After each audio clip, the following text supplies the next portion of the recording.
Good evening, everybody. I hope you guys are doing well. I see a lot of people in the chat, so let me get right to it here. Brian Dillingham has already sent in a Dillinghamism. Thank you so much, sir. It's very good to see you. Tim Hayes is here. Brian Stevenson, Machine Man, Rob K, Jeremy Kerr, the great Jeremy Kerr, Yippee-ki-yay, Mr. Falcon, SX HBK, Jeff Morris, Mayumi's here, Bjorn's here, Matt Person. Let's see here. Karen Owens here. Toy Gaines is here. Rob K. Let's see. I think I already said Rob K. Chad is here. Anyway, hi everybody.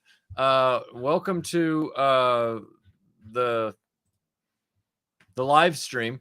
So before I just get into my weekend, I wanted to ask everybody how you guys are doing. What's going on in your world? People are asking about the photo on the thumbnail.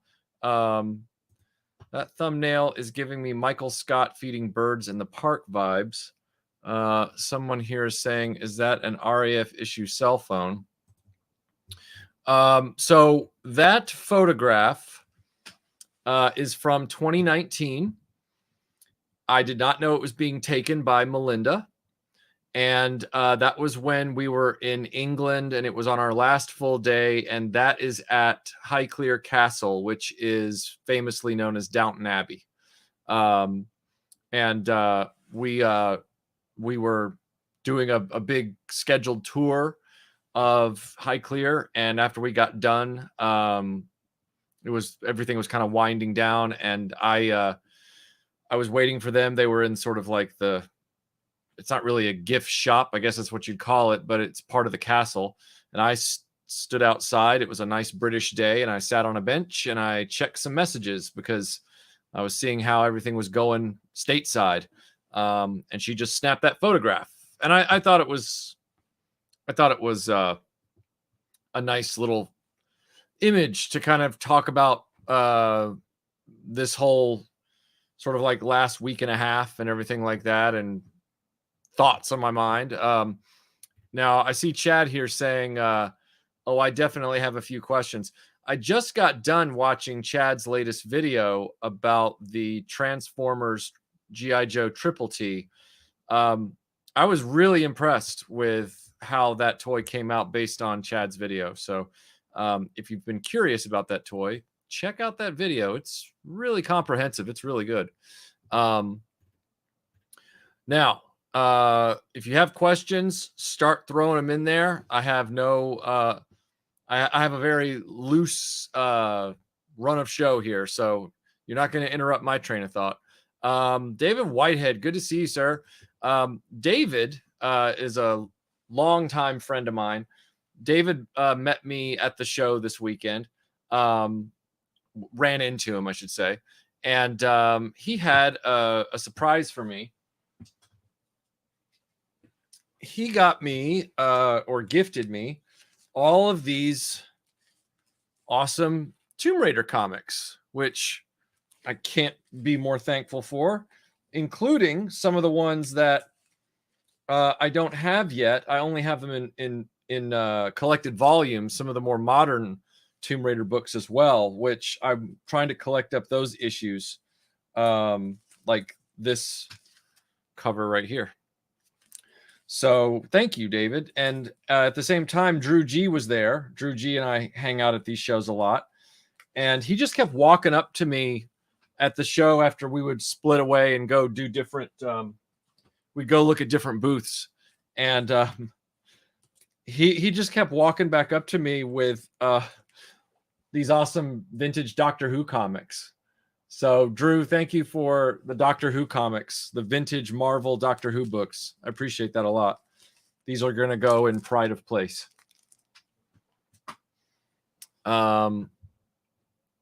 Yes. Behind me. Hold on. I just saw your question. Stand by. Things are flying now. Hey, Jody. Good to see you, sir. Haven't seen you around these parts in a while. Hope you're doing well. Thank you for the super chat. There's Drew.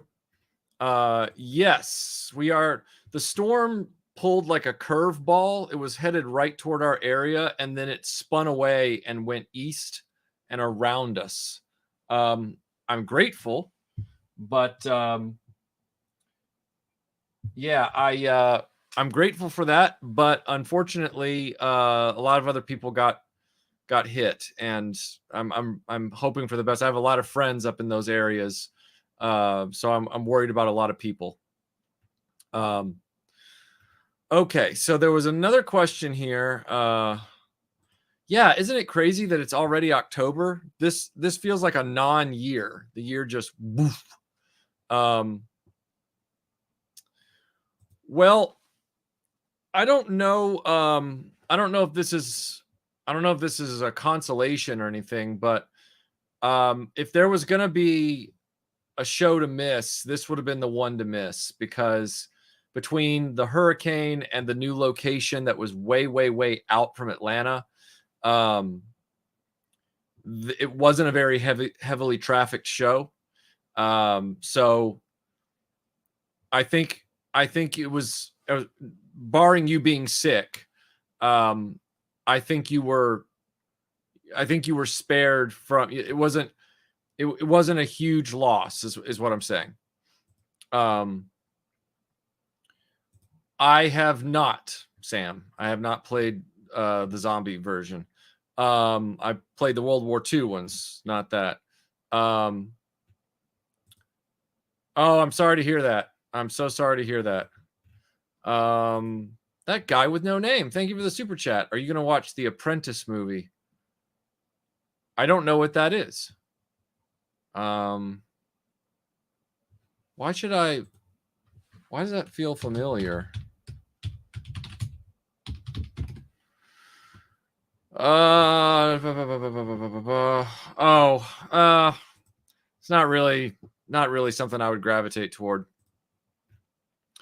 Okay, let's see here. Whoa. I have some larger super chats here. Hold on, let me grab them. Kenneth, thank you for the super chat. Have you seen the remake of Mattel's Eagle One on Kickstarter? No, but that sounds awesome. Like, I would love to see Mattel redo that. That would be amazing. And I just realized, let's see if it'll, yep, flipped over. Good. That is amazing. I would love to see them do that. Will there be any more Marvel stuff? You mean like Marvel Legends type stuff? Probably. I picked up a Marvel Legends at the show. I picked up a boxed Age of Ultron Iron Man, because mine had the misprinted lines on his face, on his helmet. So I picked up another one there that was correct. So yeah, I'm still picking up Marvel Legends here and there, and I still have some content there that I'd like to talk about. Yes, these are the boxed, these are the Spice Girls that were in the Spice Girls video that I made a few years ago for April Fools, and I put them back in the boxes. That's them. I played on PC. I didn't play Tomb Raider 1 on PlayStation. I played on PC. All of them. DJ, thank you for the very kind super chat, sir. That's very kind of you. Any progress on a video for the Star Trek lines from Galoob and Playmates? Well, right over my head. There. That's the Playmates stuff. And yes, I need to get that video started. I do plan to do one. As far as progress, I mean, not really at the moment. I'm working on a few other things. But I promise that there will be a video. Put it that way. Thoughts on anything Dune? Dune was never something that I was all that big on. I don't dislike it. It just never called to me, you know? I know a lot of people are massive fans of it, but you know, Ziskart, the reason that I do thumbnails like that, then that photo, as I explained, I know you're late to the game, but that photo is 5 years old now. The reason I do photos like that is because most of the photos on, most of the thumbnails on YouTube are asinine and they're very fake. Like most of the thumbnails online are like fake enthusiasm and fake positivity and open mouth. Oh my God. Like it's so bad. It's the youngins call it cringe. Like they're all so just disingenuous. And my channel's never been like that. I don't do that kind of stuff. If you're looking for that kind of crap, you can spit on YouTube and hit 20 channels like that. So, you know, let it go, bro. Michael Hinkson, thank you for the super chat. He says, sorry I'm late at job interviews. Wish me luck. I'm wishing you luck, sir. Hey, DJ. Smoky Mountains and surrounding areas got yeah, I heard. All right, let's see here. We have Snell's World. Thank you for the super chat. What's going on with the Gunstar toy development? Well, it's not a toy development for me. The person that made that, Joe Dickerson, unfortunately had to back away from his 3D printing stuff for a while because of family business. And that always comes first. So I don't know if we'll ever see that become like a 3D printed plan that will be for sale or anything like that. It's one of the reasons that I've stalled worrying about that video for now. And I'm still focusing on getting my freeze chamber done for a video. But the Gunstar, I'll still do a video about it eventually, but there's no tearing hurry at this point. Clones Steve, Dream Killer. Thank you so much for the super chat. Very kind of you. That's very, very kind of you, sir. And thanks for being here. Oh, you didn't have to send that again. I would have looked for your question, but thank you again. Planning on coming to the UK anytime soon. I really want to come to the UK next year if I can. I'd live there if I could. But yeah, everything is all right, Mayumi. Everything is all right. You know, nothing's bad. It was just, I just thought it was an interesting thumbnail. That's all. You know, but thank you for the honorific. I'm touched. But yeah, I was just trying to find an interesting thumbnail that was sort of the anti-toy YouTube channel thumbnail, but still talking toys. I like talking toys. I'm not as down with the visual and attitude culture around it on social media. I find that to be very like eye rolling. Snell's World, thank you for the super chat. He says there's a guy that makes 1/14 scale Airwolves on Etsy. Interesting. So 1/14 would be what? 5. That's an almost 5-inch scale figure. I think they're cool. I don't own any. There's only one out right now, and I guess they're doing Bumblebee at some point. They're a little pricey, and I don't think that I would get a lot out of them. So, Brian, unfortunately, Bobby never got to get here. On Thursday night, the storm had rolled in, and that storm delayed them getting set up at the convention center.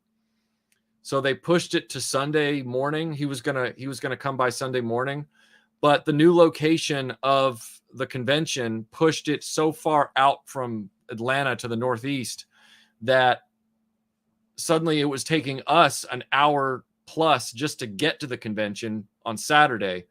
And then when Bobby figured that out, and he said that he woke up on Sunday morning not feeling well or whatever. In other words, the whole plan got kiboshed on his end, and he never ended up coming to the house. Thank you, KBA. It's one of my favorites. Hey, Mython. Yeah, I met Mython at the show this weekend. It was good meeting you too. RB, was a pleasure meeting you and Scott on Saturday. Hope everyone impacted by the storm is safe and that things return to normal soon rather than later. Yeah, agreed. Agreed. Oh, George, that is way too kind, sir. No, Brian. What you saw, there was a Star Wars Follies several years ago where Broken Vader was watching Toy Polloi in the intro.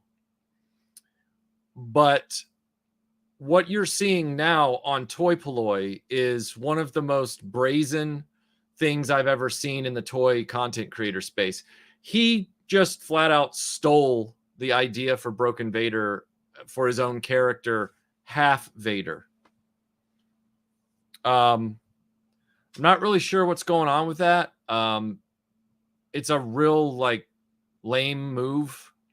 But there's a lot of lame stuff going on with Toy Polloi these days, so I haven't really worried about it. I'm just moving on with things. That is not Broken Vader on Toy Polloi at all. That is his own lame ass attempt to copy it, and there's only one original. Philbert Bottomsby, thank you so much for the kind super chat. What are your thoughts on the proposed Epic Continues expansion Kenner was planning for Star Wars in '86? Familiar with it? As far as I can recall, you've only briefly referenced it in your feature on droids. Well, the reason that I haven't talked about it too much is because there's not really anything to talk about beyond what we've just said. There's nothing to show aside from the same photos that everybody else has. It was a lot of kit bashing. It was a lot of, and some of it was very cool. You know, that sand speeder seemed pretty neat. But some of it was just like, oh, it's an AT-AT with the top of his ass cut off so that he can have a howitzer on the back. Or, it's, what was the other? Oh, it's maybe the blockade runner was going to be included, which might've been cool. That might've been neat. But there's really nothing to show aside from the same drawings of Luke Skywalker with a purple lightsaber, which was weird. So I've never really prioritized talking about it because there's really nothing to grab onto there. Guy with no name, thank you for the super chat. Any updates on the sweet custom Bespin playset? I have filled the because it's PLA based printing, so, and it's a prototype print, so it had areas that needed to be filled and sanded. So I filled and sanded most of the trouble spots in the various components. There weren't many. Now I need to do an overspray on it, which is what I've been not stalling on, but I just haven't gotten around to it because just to do a good spray down on it, I would have to then do a cursory sanding of all the components yet. And I haven't done that. So I need to get on that. Now that it's fall and it's cooler, I'll probably pick a sunny day and do that. But because it gets so hot here in Georgia. So I'm hoping that I can start getting that toward the finish line and ready for filming before Christmas. Kenneth LaRoque, thank you for the super chat. It's from Zyka Toys and Giant Leap. It's 1/17 scale. Oh, okay. Thanks. Let's see. Oh, I'm Vargo. Thank you for the super chat. Just because. I appreciate that, sir. Thank you so much, man. Jason Anderson, thank you for the super chat. Kandagawa Jet shirt. Yep. Kandagawa Jet Girls. Enjoyed your room tour. Oh, thank you. I always wonder how those are going to be received when I do that. People always demand them, but then you never know who's going to show up.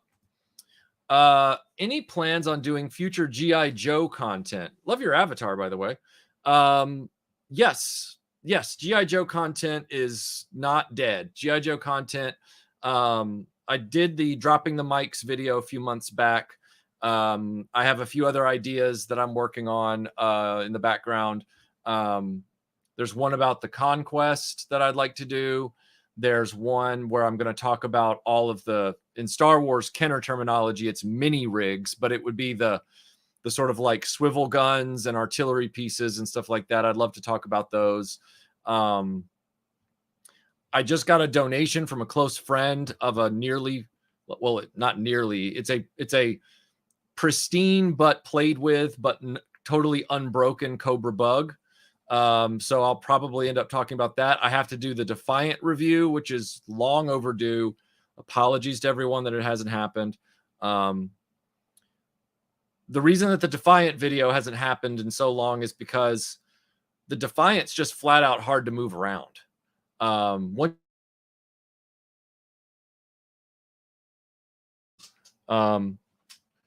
my camera only went out on me. The reason that you don't do that, or the reason that my I'm hard lined in, by the way, and StreamYard is doing its thing where it's like, you've got a low Wi-Fi connection. It's like, well, it shouldn't be. I'm hardwired in. But the Defiant, once you put it somewhere, you don't want to move it anymore, because you have to like set up a platform for it to sit on under and between the wheels and do all this stuff. I'm going to get around to it because I can't film the Defiant in my recording room. I have to film it in the TV room. I have to film it in the toy room.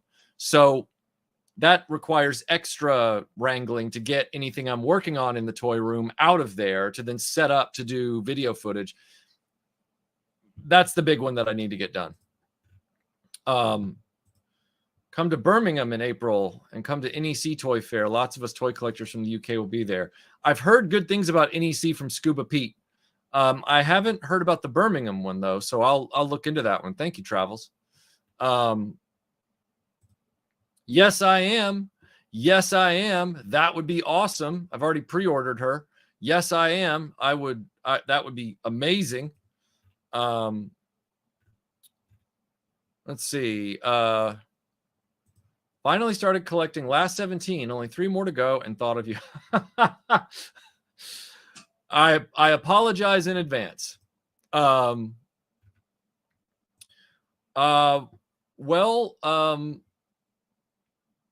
Maybe they're already back. Possibly.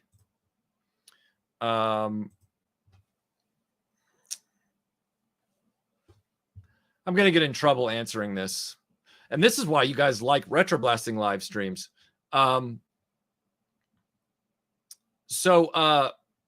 Too many YouTubers right now in the toy space are trying to start their own action figure lines. I've always said I firmly believe that there needs to be more competition and there need to be new IPs. And I think people do need to spread their wings of creativity and take risks. However, when you're trying to run a YouTube channel where it's dependent, it lives and breathes on your audience being plugged in and enthusiastic about your content to the point that they support you by leaving super chats just because. Like, I'm so grateful that I don't even have to ask, and people are here just wanting to support the channel for what it's been for the last 12 years. If you start then, let's say you're a channel that there are a lot of toy channels that are larger than me and smaller than me that are trying this stuff that you're talking about. A lot of those channels are bigger and they make a lot of money in Patreon dollars. They make a lot in super chats. And now they're coming to you and they're saying, now I want you to invest in this other thing that I'm trying to make. I have no experience in toy making. None of these guys really do. Like, to my knowledge, none of them do. They're just taking a shot in the dark, which makes the risk factor even higher. But for me personally, I know where my lane is. My talents and my skills are in writing, putting that on video, in commentary and pre-produced video content that hopefully gives people a laugh and also leaves them with something interesting that they learned. People were saying a few years ago that they wanted because Tony became a figure in Action Force, they started saying, when's Michael going to become a figure in Action Force? And I said out loud, I don't want that. I don't want that, because I really want to put out my best work in what I'm good at. And a lot of these channels that then start doing these toy Kickstarters and stuff for these ideas, you might notice that very few of them have ever improved their video game. I don't mean video games, their video skills. Their videos don't get better. So now they're moving on to something else where they're not really gonna, their personalities already showed me, you haven't really stretched yourself over here for however many years. Why on earth should I have faith in you with something more expensive per unit over here? And so with me personally, I just don't want to jump into that pool. I don't want to do that. All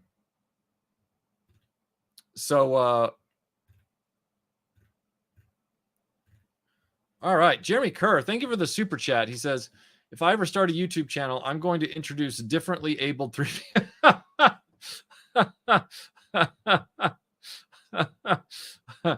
And the joke of the night goes to, well, we did, Coxie, we did, until he just started doing that. I don't understand it, and I've never gotten a straight answer on that crap. But that's not Broken Vader in those videos.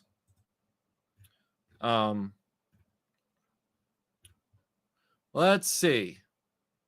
Scott Hughes, good to see you, sir. Hope you're doing okay. I know it's rough in your area right now after the storm. It's not a bad idea, Brian. LJ Costanzo, thank you for the super chat. How you doing, Michael? I'm doing okay. Greetings from South Jersey as usual. Greetings to you, sir, and thanks for being here. Filbert, thank you again for the super chat. He says, I may have asked this in the past, but would you consider doing a 2-part feature on the Alec Baldwin Shadow movie and action figures? Also, have you seen the Mezco Shadow? I've seen the Mezco Shadow figure. Really cool, really expensive, and typically I try to reserve my purchases of standalone character figures. But I saw it. It's fantastic. If I had a lot of just disposable income and space, I would buy things like that. The Dick Tracy one that came out looked really cool. To your question about the movie and action figures, I have the whole collection. Bought them a few years ago to do that very thing. I'm just backed up on a lot of projects right now. I've got to get through Cops. I've got to get through Thundercats. I've got to get through Galaxy Rangers. I've got to get through Starcom. I've got to get through Sectars.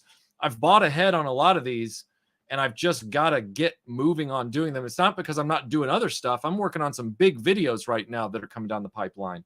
But it's getting them in the schedule. And so the Shadow one is going to be a little ways out. All right. Let's see here. Ra, good to see you, Ra. It's always good to see you here, man. Hope you're doing well too. You have a crush on the, Rob K says, I have a crush on the Kondagawa Jet Girls.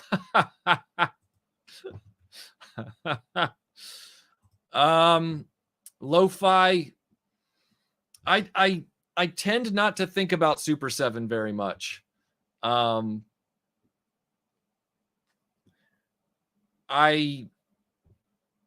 hope that I'll say this. I hope they do O-Ring Joes better from a quality control perspective than Hasbro did a few years ago, because those were garbage, like the ones that came with the HasLab Sky Striker. However, you know they're going to overcharge for them. Super 7 gouges the prices because Brian Flynn doesn't want to leave his home in San Francisco. If Brian Flynn was running his company from, say, the Midwest, all the prices of these things would be a lot cheaper, but he's got to live the high life in San Fran. As I said, I'm out on Super 7 and pretty much anything. Couldn't care less. I don't like paying his prices, and I don't trust the guy that runs the company. Also, he's spread a lot of lies and falsehoods about other people in the content creator space, specifically Lio Convoy, and he's never backed off of those. Toy Games, thank you for the super chat. If you had to trust one company to do a Lara Croft toy line, starting with the PS1 model and ending at current models, who would it be? It would be Valaverse all day. Valaverse would do the best work on Tomb Raider. Bobby he knows the whole action adventure, military and military adjacent stuff. He is a huge Tomb Raider fan. He's an artist who enjoyed the Tomb Raider comics that were drawn by Andy Park. So I think he would be the best guy to do it. Will he ever be able to?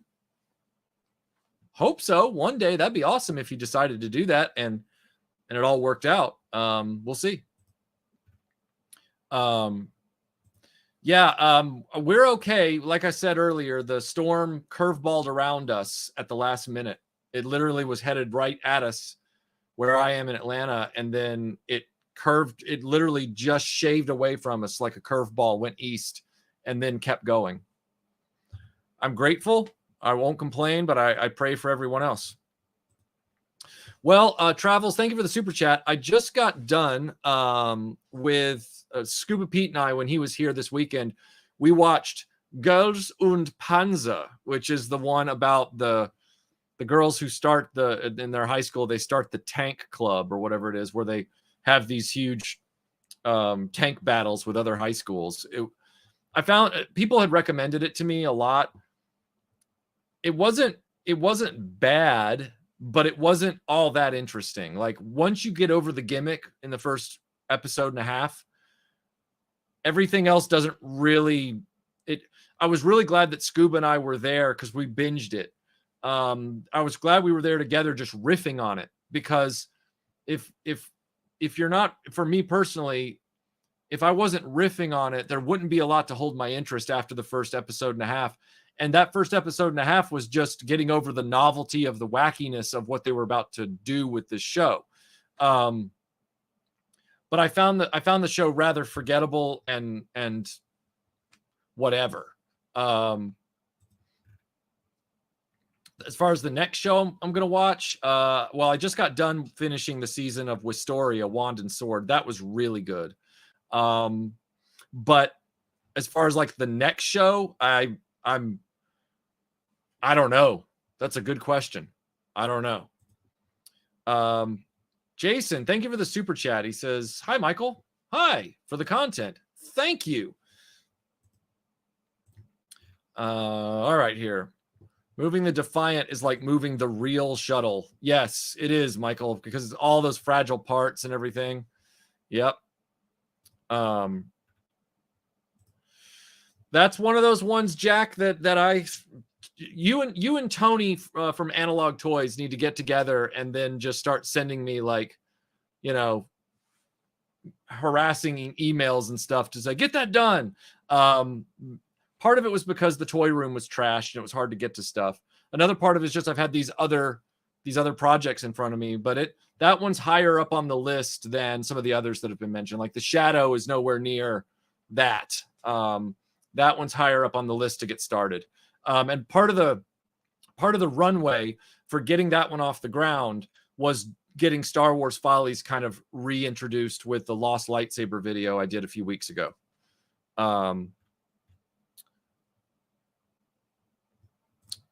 Do you follow Snarky J Cosplay? I do not. I don't know her either. So I feel that as a female content curator, she said what a lot of Marvel Star Wars fans have been screaming at Disney about. Okay, I'll check her out. Thank you. I will do that. Thanks, Rob. That's one of those things that in the collector space, it's never been a problem. It's only really been a problem with people who just want to find a way to do some sort of BuzzFeed article. I'm sorry, Chronically. Whatever's going on, man, I hope it ends quickly. Do you have plans to rotate different toys into the displays? Well, yeah, Peter. I mean, if you go back and you watch my 2022 room tour, and then if you go back and you watch my 2017 room tour, you'll see that things in the cases do change. Some of them have been there a long time, but other things change. So remember, there have been multiple tours, and there have been additions and changes and deletions and all kinds of stuff. Thank you, Alex. Thank you for the super chat. That's very kind of you. Thank you so much. Yes, I will, Pedro. Yes, I will. I bought up a selection of them a few years ago. Look, you're going to hear this story a lot. I bought up a selection of things ahead of time, intending to do a video, and then COVID happened, and we started doing live streams all the time, and so I got distracted from that. And then we came back, and then I was being asked to talk about all this modern stuff in the toy industry for a while, like Hasbro and Mattel and things like that. And then people were asking me to talk about like the movie industry and how it related to all the crap going on with Hasbro and the toy companies. And I'm not complaining about any of that, just saying it's like this winding road. And, you know, but yes, I want to talk about that line. DJ, thank you for the super chat. He says, I saw in your last studio tour video, you had quite a few of the star ears. I loved that line. Hope a full video on that happens soon. Anything that's in that studio that you haven't seen a video on, it's intended to get a video. So like Chris Star, I want to do a video. Black Star, Brave Star, anything pretty much ending in star. Sectars, I want to do a video. Captain Power, I want to do a video. And I've been buying ahead of a lot of this stuff for that explicit purpose, that express purpose. There's only so much time in the day and so many days in a lifetime. But I'm trying. I really am. The Thunderclap, that came out right around the time that I was probably at the apex of my joke collecting as a kid. I liked it. I thought it was pretty neat, but I never asked for it because it was just a really big cannon on a truck. And I enjoyed it in the comics when they had that one special issue that I bought right off the newsstand. But it wasn't something that I would have wasted an ask on from my parents. So I don't know if that answers the question or not.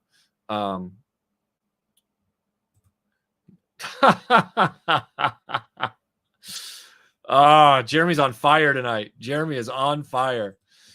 DJ, thank you for the super chat. I saw in your last studio tour video. Oh, I already read that one. Apologies, but thank you again for the super chat. Elijah Green, thank you for the super chat. Hey, Michael, any thoughts on Alien Romulus? Haven't seen it. Haven't seen it.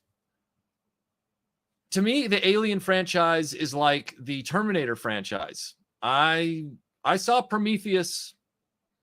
I saw Alien 3. I saw Alien Resurrection. Alien and Terminator just needed to be 2 films and then be done. They can't seem to get that franchise going again. Neither of them. So, no, you said apologies in advance because of the finances or the bulk of the figures being pointless. Funnily enough, Imperial Dignitary is one of the 3 left. Right. The last 17. Well, I said apologies in advance only because you've had to go down the rabbit hole. That's all. I feel partially responsible. Bobby wouldn't have to talk me out of making a toy line because I would never be interested in doing one. Bobby doesn't have to talk me out of that one. In fact, I'm probably the only YouTuber that Bobby doesn't have to have a conversation with about that because I wouldn't ever do it. Chad, thank you for the super chat, man. First question, you must watch one of these, Batman and Robin or Snake Eyes Origin. Let the game begin. Oh, gosh. Batman and Robin, I would choose that one over Snake Eyes Origin because Batman and Robin is dumb. It's a dumb movie, but there are many eras throughout Batman's existence where Batman as an IP has been dumb. Whole eras of the comics and everything else. Batman is a far more malleable entity in that regard. Snake Eyes, on the other hand, has had a very specific lane that he's existed in within a larger umbrella IP, which is G.I. Joe. There's G.I. Joe, the name, then there's Real American Hero, which is underneath that. So no, the Origins movie totally missed the point on Snake Eyes. No, I would not want to experience that. As somebody who grew up reading and loving the comics, the Marvel comics, I don't want to witness that. Never. I think even with the big channels, I like the way you go down into the details of what's being presented. I was watching the Indiana Jones reviews, and that's why I come back to watching you guys. Thank you, Simba. I appreciate that. I really do. Music. Hey, Michael, love the channel. It's growth. I love the growth too, but thank you for sticking with us. Thank you for being here. Good one,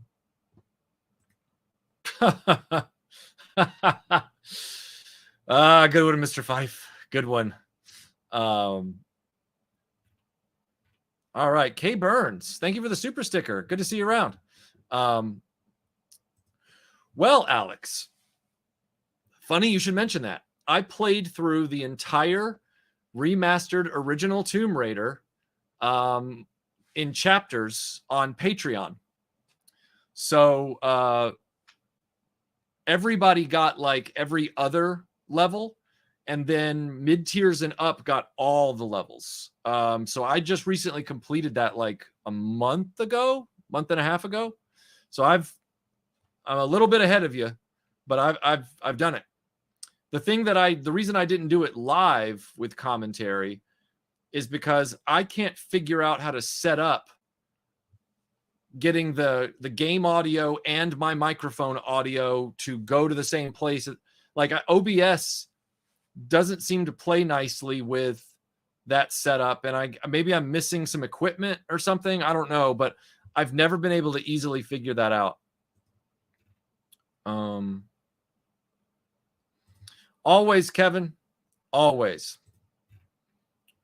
All right, let's see here.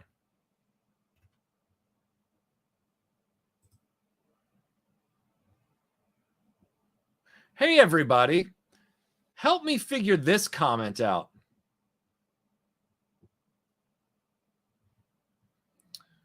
It's comments like these that make me go, ooh, and then hover over the timeout button. All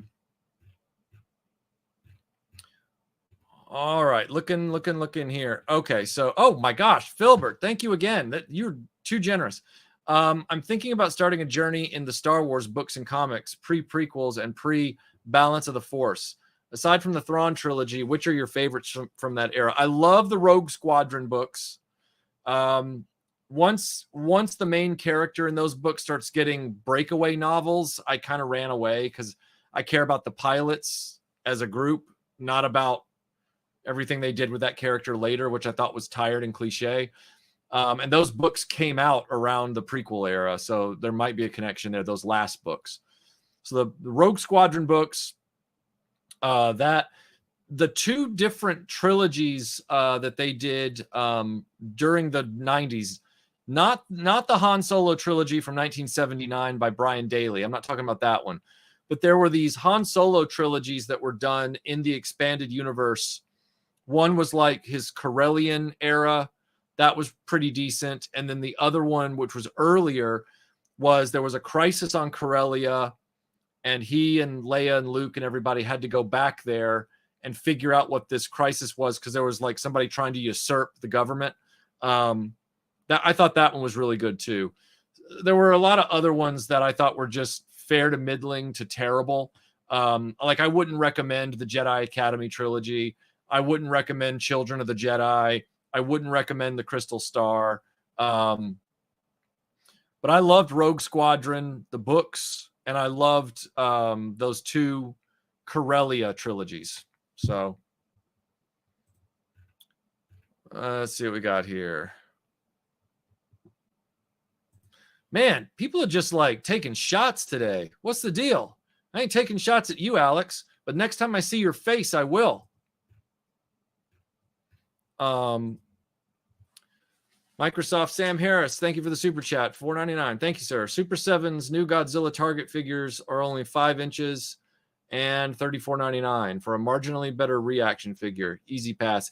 Yeah, speaking of Godzilla, Drew G was kind enough to give me my very first Godzilla figure at the show this weekend. He showed up and handed this to me, and he's awesome because he's like the classic Godzilla. Thank you so much, Drew. He also gave me Mecha Godzilla. All right, let's see here.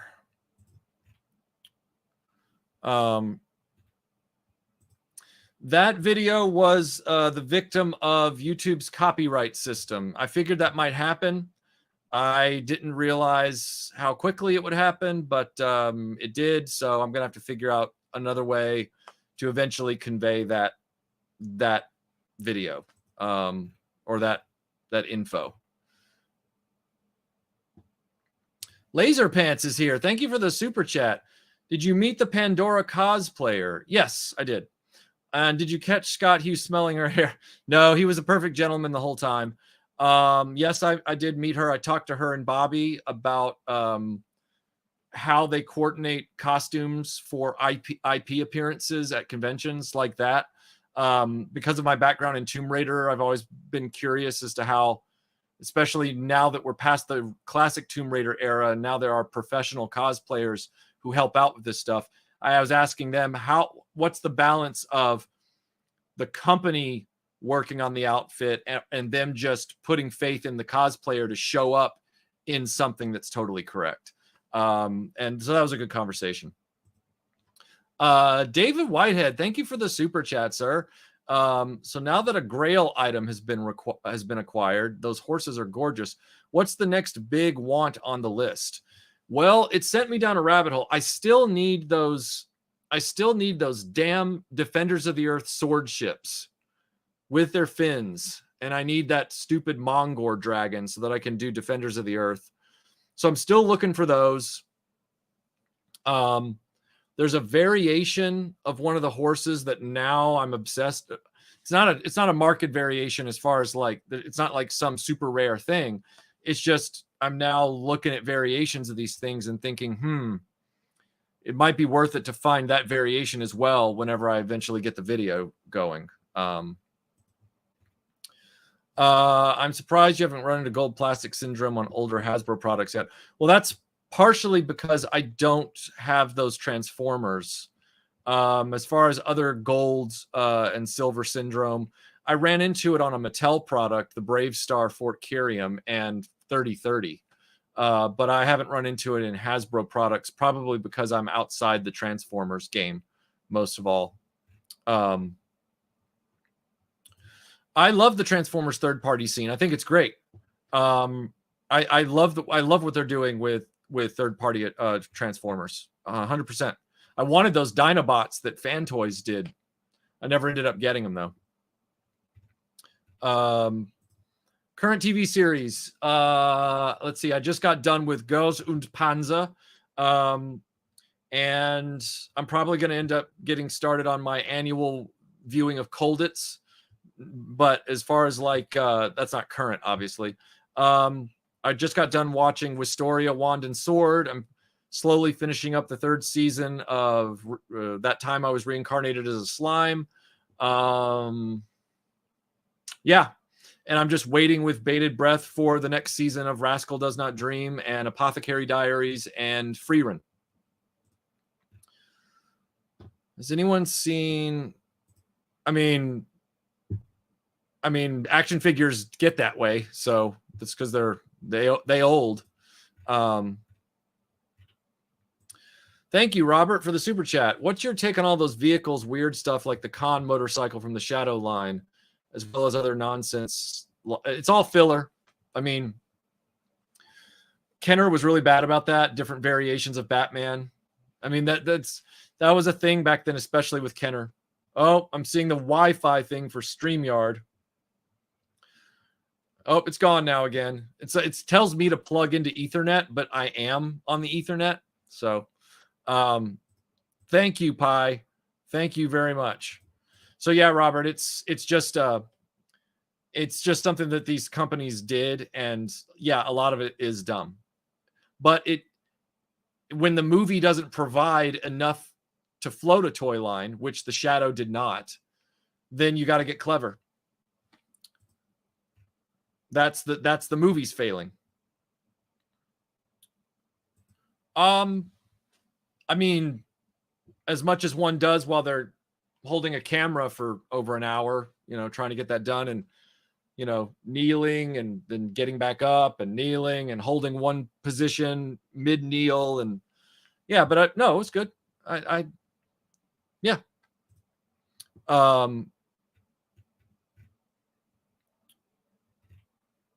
Let's see, where are we? Oh, Shockwave, thank you for the kind super chat, sir. Are there any lines where you only intended to buy 1 or 2 figures, then fell down a rabbit hole and had to get them all? Recently, mine was Rock Lords. That happened to me with Robotech. It happened to me because I thought I was just going to want like 1 or 2 of the pilots, and then I ended up wanting the whole line. But part of that was because I finally saw Super Dimension Fortress Macross in its original form, fell in love with that, and then kept moving with the rest of that line. Let's see. I'm trying to think of some other lines where that happened. I mean, I have some other lines that are complete, obviously, like Indiana Jones, but I was always intending to get all those. Robotech, I think, would be my first answer on that. And thanks again for the super chat. Let's see here. Jeremy Kerr, thank you for the super chat. I'm serious about the Defiant. Expect a packet. Wait. What? It already has a thing that it has a gantry. What are you what are you referring to? Oh man. Yeah, that's right. Drew found 9 issues of the Shadow on Sunday, so he has the whole 12. That's awesome. That is so cool. I thought I already answered this question, and I thought you were the one that asked it. So yeah, it was a copyright issue. Trying to catch up on these chats here real quick. I know I'm way behind. Yeah, I want to get back into War Stories. I plan to do that at some point. We're going to do that with Masters of the Air.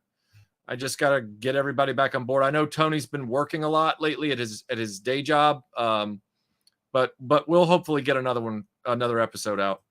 Only Echoed, thank you for the super chat. Do you have any of the Star Wars Power of the Force 2 figures from the 90s? Because I saw that you talked about them in your Best Man Luke video. Well, pretty sure I showed some of them in there too, didn't I? And I also showed them in my Rogue One 2-part feature. So yes, there's visual evidence in my channel that I have some. I had a lot more in the 90s when I was collecting them, one carded, one to open, but I sold them all. But yes, I had some.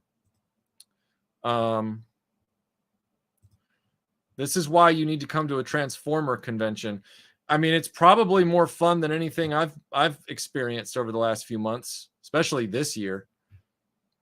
Although I'm hoping that changes, Lio, because this weekend I'll be going to an event with Scuba Pete up in his area, and it's supposed to be pretty cool. I will report back. Oh my gosh, Filbert, thank you.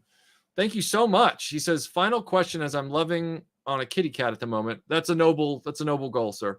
Favorite episodes of Twilight Zone and Outer Limits? Well, Twilight Zone has to be the Burgess Meredith episode with the glasses and the atomic bomb in the library, because Burgess Meredith is such a great actor.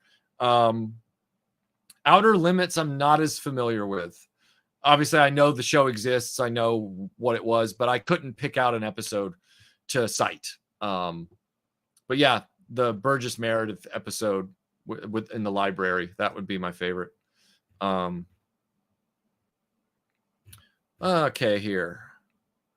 Yes, OG Macross is the greatest of all time. My Last Crusade Webley is not a Last Crusade Webley. It's a real Webley. It's not the one from Last Crusade. It's actually the Webley Mark VI, which is more prominently featured in other films like Lawrence of Arabia. It plays a huge role in Lawrence of Arabia, but it's in a lot of movies like Khartoum, and a lot of those British imperialist movies used it in lieu of other types of earlier revolvers that were harder to come by in large quantities. But no, mine's an authentic, functional Webley Mark VI. Like it's the real deal. It's not a Webley Army revolver. The one in Indiana Jones and the Last Crusade is a duck's head grip, and that's the Webley WG Army revolver. Those are a lot harder to find. Thank you so much, Patrick. It's good to see you here. Keep up the great work, Michael. I will try. I'm happy you weren't affected by the storm. We're happy too, but we are worried for a lot of other people. We really are. Oh, you're referring to ease of movement. Got it. Okay. I'm up to speed.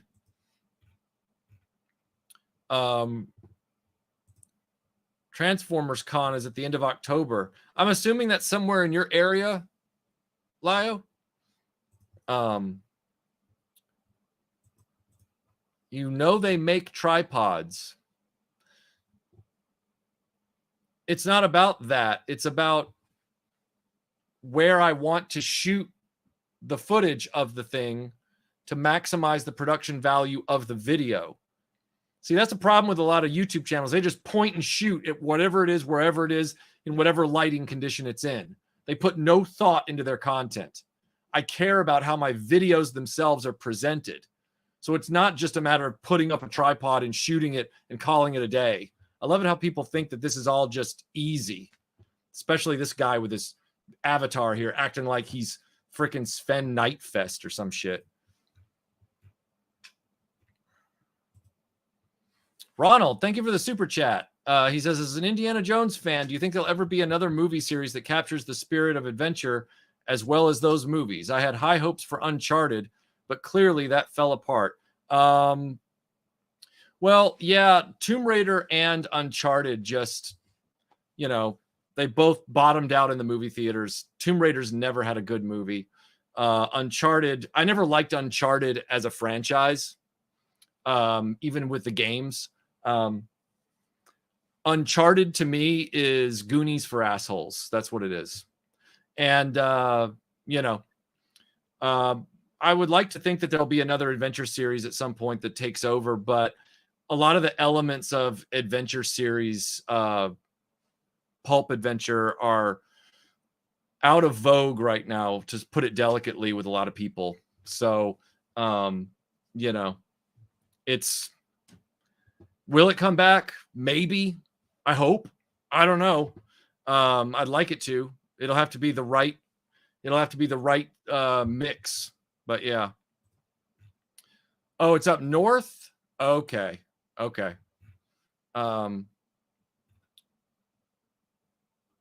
Let's see. What are your thoughts on Mystery Science Theater 3000 reboot? I thought it was terrible in the beginning. Melinda's a massive Mystery Science Theater fan. We both couldn't stand how fast the jokes were coming. It's not that we couldn't hear them. We weren't that old. It was more that they weren't letting the jokes breathe and letting you hear the dialogue that would then, in these bad movies, that would then lead to a great next joke. They were just dropping jokes in literally every breath, and it sucked. By the time they got their joke pattern down again, they messed up the voices of the bots so badly that was hard to watch. So I think the whole thing has been a real misfire from that perspective. Yes, the voices changed back in the day of the bots, and even the host changed, but they knew the latitude, they knew the range of personality and attitude these characters are supposed to express, and that has gotten lost somewhere. I have heard some good jokes in some of the later rebooted seasons of Mystery Science Theater, but I wouldn't say that it is a consistent experience. It's a real shame. This is some sort of light blue. I don't know what it's called. Melinda would be able to tell you. Let me reset my camera. I think I'm out of focus here. Hold on a second. I guess it's the same. Remember the Transformers episode you did, and at the end you mentioned how good the modern toys that came out were great. How do you feel now that toys are around 20 years old?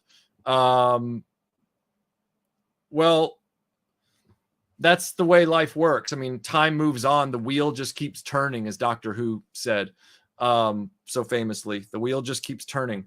So it's just a fact of life.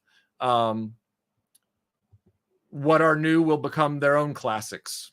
It just happens.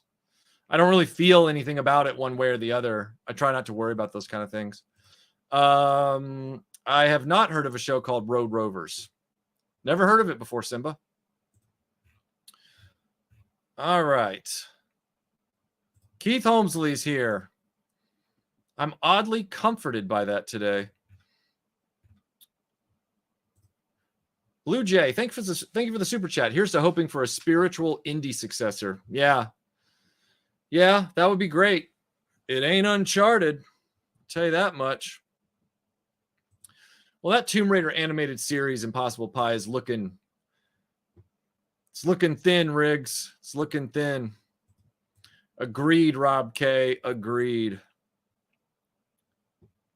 The thing about the Shadow, Drew, is that the Shadow needs to, in movies, they don't need to have the Shadow going up against named villains, because nobody knows who his named villains were by now. They just know this. You're going to be so busy doing the work of selling the title character to audiences, because most people won't know him, which is a shame, that you need to just put him up against some really gritty period underworld challenges, like, mobs and crime syndicates and really, really dark stuff. Like, you need to be putting him up against, illegal drug trafficking rings in the 1930s, like opium, dealers that are doing awful stuff to people, or, God forbid, human trafficking type stuff.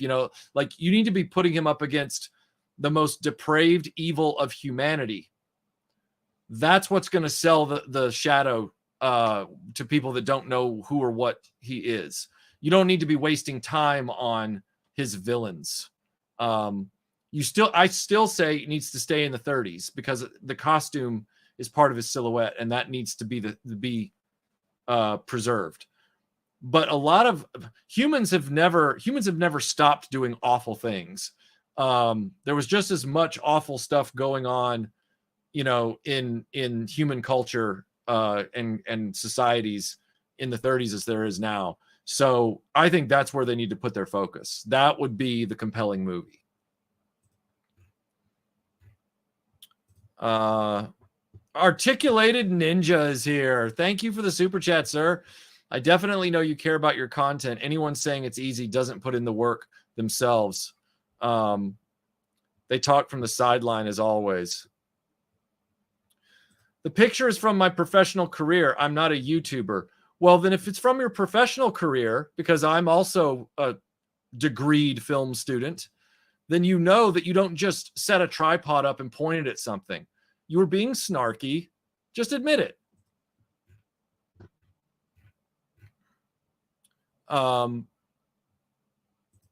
Questions for us. Well, yeah, my initial question spawned all this, which was, how you guys doing? What's been going on? Indiana Jones and the Great Circle is coming to PS5 this spring. Is the game still a no-go for you? Oh, no, it's never been a no-go. I said that I was worried about it. I said that I was very concerned that it wasn't going to play well because of the first person versus fists thing. I'm still going to pick it up and buy it and try it out. I've played all the Indiana Jones games. I will give this one a shot, but I am concerned. A new Dick Tracy movie would be interesting to see. Who would you cast? I mean, it'd be cool to see that guy who's currently playing Jack Reacher. He'd be great to do it. He's got the jawline for it. Ronald, thank you for the super chat.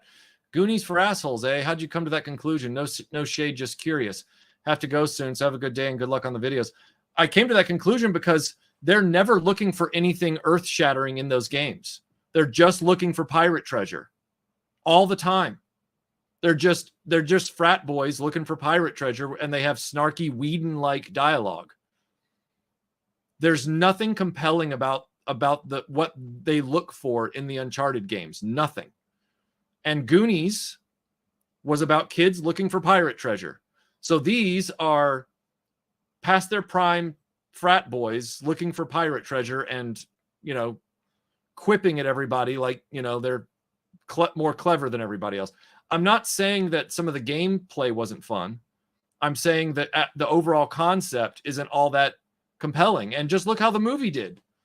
Nobody wants to see two brosifs, who are doing okay for themselves and are kind of on the fringes of morality, go gain a bunch of pirate gold. Nobody cared. You got to have something in there that actually has stakes for everybody, including the people that are just watching the story. The Ark of the Covenant resonates with a lot of people. Jewish and Christian backgrounds know what that is. Like, you can tell people what the Sankara stones are and what they mean to the Hindu people, and then it resonates with them because they have a through line and there's an affect there. But just gold?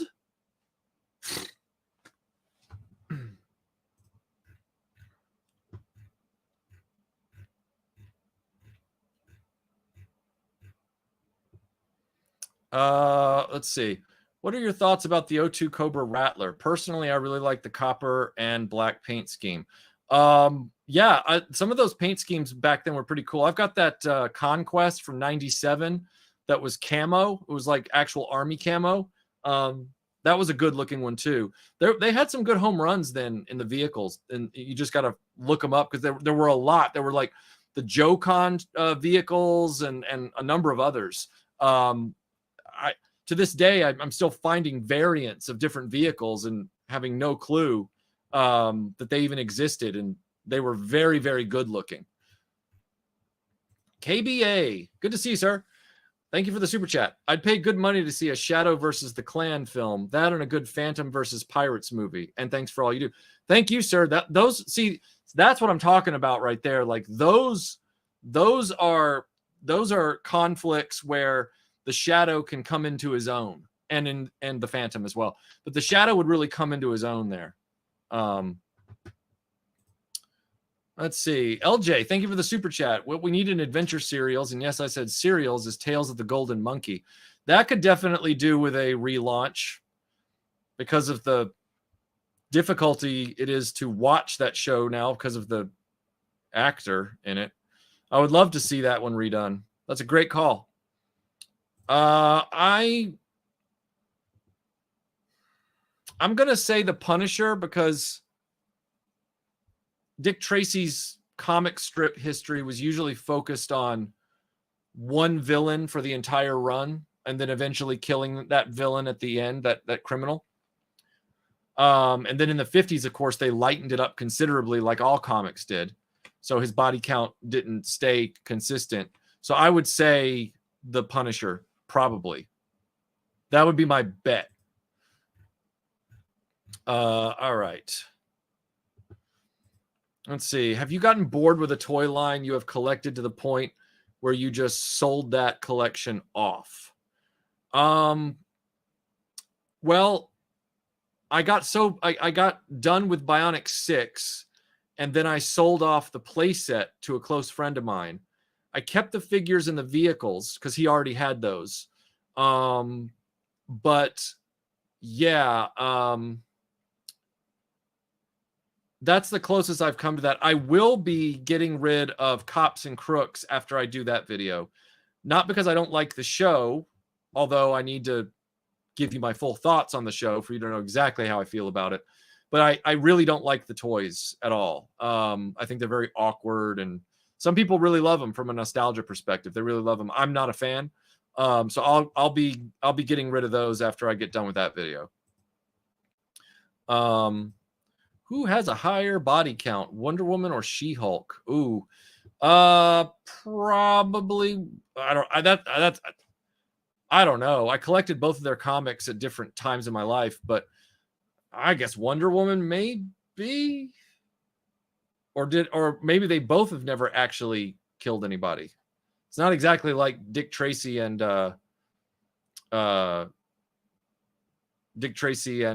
Punisher. So I've probably just been roped into a joke here. So yeah, I'd say they both are at 0, hopefully. Oh, funny you say that, Cute Fluff. I just got an emulator, and I've been playing Heavenly Sword for the first time on my computer as of literally like a week and a half ago. And I really enjoy it, but I can't get past Flying Fox. I cannot beat Flying Fox to save my life. So that sucks. But I love the game. My favorite game on PS3 would be Tomb Raider 2013. I played it on PC, but it was a PlayStation 3 game. So yeah, it would be that. Yeah, we're hoping to come back with a War Stories with Masters of the Air. I don't know when that's going to be. So, but we're hoping to. Best theme from the entire Star Wars saga, and why is it Duel of the Fates? How to tell somebody you're like 25 without telling them you're 25. Ronald Mitchell, thank you for the $5 super chat. He says, Uncharted 1 suffered from that a lot, but I feel 2 and 3 imbued their end goals with meaning and stakes. I suppose we'll have to agree to disagree. Look, I played all the way through all 4 Uncharteds. The characters and the plots never resonated with me. And I played through all of them. My PS4 was the Uncharted edition. Like, I really gave it a fair shake. But it didn't I just Uncharted and I have a complicated relationship. And by the way, it's a normal thing in life for people to not agree on everything. It's okay. Yeah, I know, but sometimes I try to pull a Ryan Johnson and subvert expectations. Thank you, Roundtree. Thank you so much. I appreciate that. I put a lot of work into all my videos, but especially those.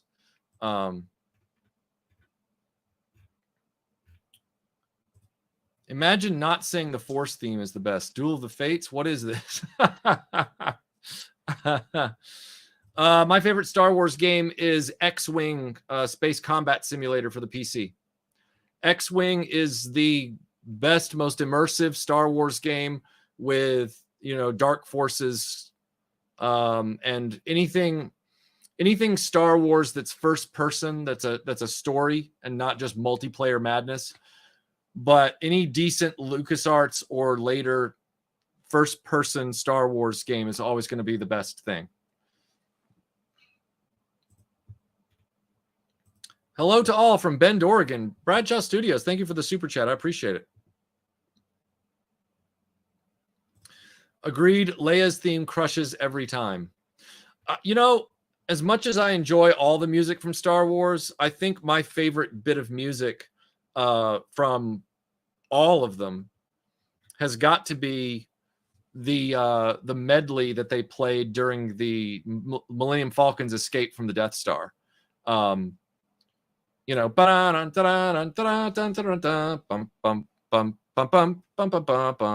whole thing, that to me is, that or the music they play, the fanfare during the chasm fight in the Death Star, where the music just ratchets up, and to me that's Star Wars.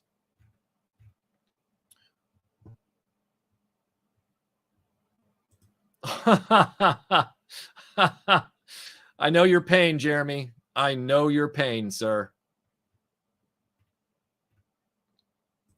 Yoda's theme is great. Yoda's theme is really good. It's extremely good.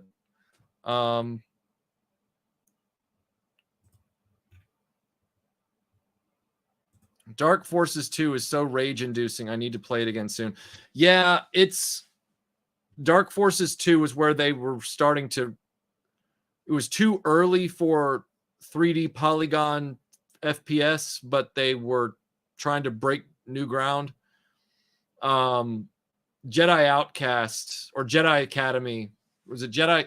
Whichever one was the first one in that run, Jedi Outcast or whatever it was. That third Dark Forces game, essentially Dark Forces 2. It was a Dark Forces 2, Jedi Outcast, and then Jedi Academy 2. Whatever that third game was in the series, that's the one where they finally got everything working right. I would love a Tomb Raider Lego set.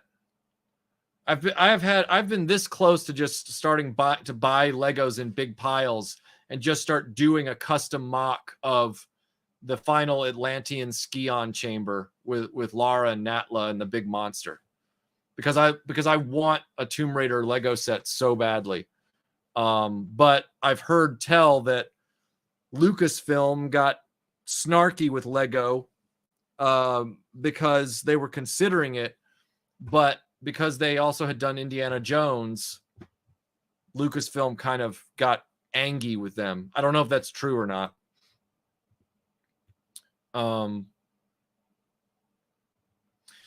Yeah, and that's again why I've always said, Shockwave, that anybody who just gushes about an 80s cartoon is not paying attention. There are always things to talk about that we need to be realistic on. Yes, every DeLorean owner is working on it at the moment. Yes, it's a British car from the 80s. So yes.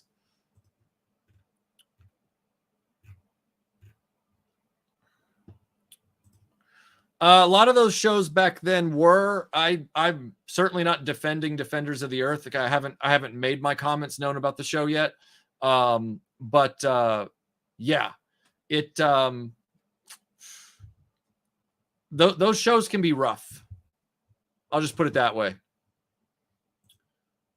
Are Royal Subjects doing them? Is that because that's not Ramen Toys, who are also doing their own semi-adjacent, copyright-adjacent mask stuff too. All of it's something that doesn't interest me. I wish them luck. I rage quit Tomb Raider Angel of Darkness. The glitches were... Yeah, I did too. I got that game with a graphics card. It got packed in with a graphics card. I didn't even get it through the normal route. And of course, I was going to play it because it was Tomb Raider, but I rage quit on that one as well. I eventually went back years later and slogged my way through it and finished it. But yeah, and even now, you have to get it to run right, even if you get it off Steam, there's all these fan patches you've got to apply to it to even make the experience tolerable. And yet some people really hold a torch for Angel of Darkness. And I'm like, think you guys are rose-colored. Lara's lenses were red lens glasses, not rose-colored. I have not seen Star Wars Visions, Maki. I feel like I want to sell my complete Karate Commandos line, but it's only worth $5. Well, you could always give it to a friend. I've already got them all. I'm not saying me. I meant, do you know a friend who loves Chuck Norris?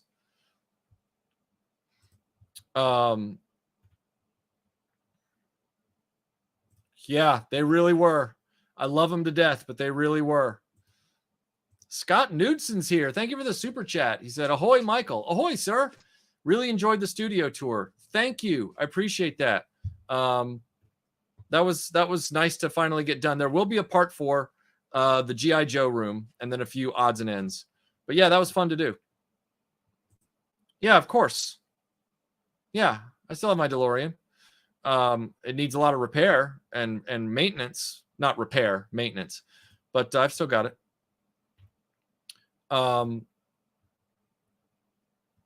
Let's see. Loyal Subjects got the official license. I assume for Mask. I'd love Michael digging through a 50-pound box of Lego video. Me too, Chris. I love buying bulk lots and then building my own stuff, finding plans that I like and doing that. That's definitely where I really enjoy my Lego time the most.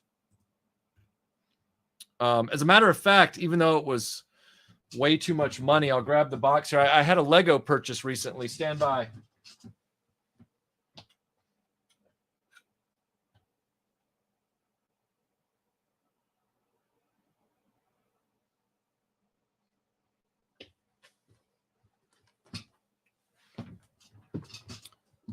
So I got I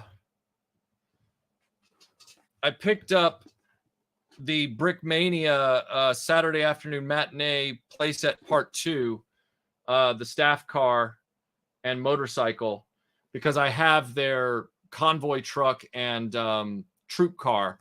So now I have the whole Brickmania Raiders of the Lost Ark improved, upgraded chase set, which is pretty cool. I've got that on display now over in the toy room. I have seen that. They're a little too pink. I don't know. It's like they missed out on the color a little bit, but I have seen it. Yeah. I thought it was really amusing the way they had all the arcade X-Men suddenly set up at San Diego Comic-Con, like you could buy those figures anymore. And I had to cobble them together over the last few years and got that done years ago.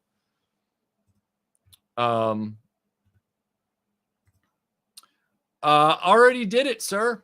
I've already got it. Dying to watch it and do a video on it. But I have it. I bought it. Yep. I haven't seen those, Jay. I haven't seen those, but I'll look into them. Ronald, thank you again. I know that. Thank you for the super chat. I wouldn't be sending you money if I all of a sudden hated you over your opinion of Uncharted. No, I didn't think you did. I didn't think you were hating on me at all. I was just saying it in general. Have a good stream. Thank you. Thank you. Let's see. Just lurking while I work, but the talk of indie adjacent properties has got me wondering if you've seen 1983's Treasure of the Four Crowns and what your quick take is on it. Haven't seen it. Writing it down so that I will look it up and watch that. Thank you for the recommendation. I always really love more adventure movie recommendations like that. Well, I just got done a few months ago with Don Machi, so I'm really hoping for a season 5 or 6 of that, whatever that was. And I just got done with Wisteria, Wand and Sword. I just got done watching Girls und Panzer. I just got done. There was another one I just finished. Oh, I just finished I Parry Everything. Reincarnated as a Sword. There's a number of them that I've watched over the last few months. Jason Anderson will tell you I've been watching a ton of stuff, but Helk. I just got finished watching Helk. That was good. Can't keep them all straight, but I've been enjoying a number of shows. Master Son 42 is here. Good to see you, sir. Good to see you. Ugh, that Corvette is ugh. Do you think Japanese anime is getting better? I do. Better from what perspective, Maki? Like better from the 2000s? Better from a slump a few years ago? Better from the 80s? Better from you put that in context for us, because I don't understand where you're making that measure. One of my favorite shows that I've experienced is Haganai. And that show was from 2012. I thought that was great. I've seen very few things in the modern stuff I've been watching that's as good as that from its genre. So I'd be interested to see what you mean and where your measuring sticks are. Well, I can review Bucky O'Hare sooner rather than later. Visionaries that's going to take more time. I have none of the vehicles. Thank you for the super chat, Master Son. We love you, you kooky fun guy.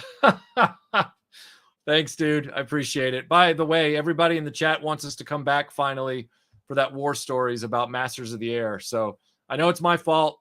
I got to get you and Tony on a schedule. All of us agree so that we can get back and do that. I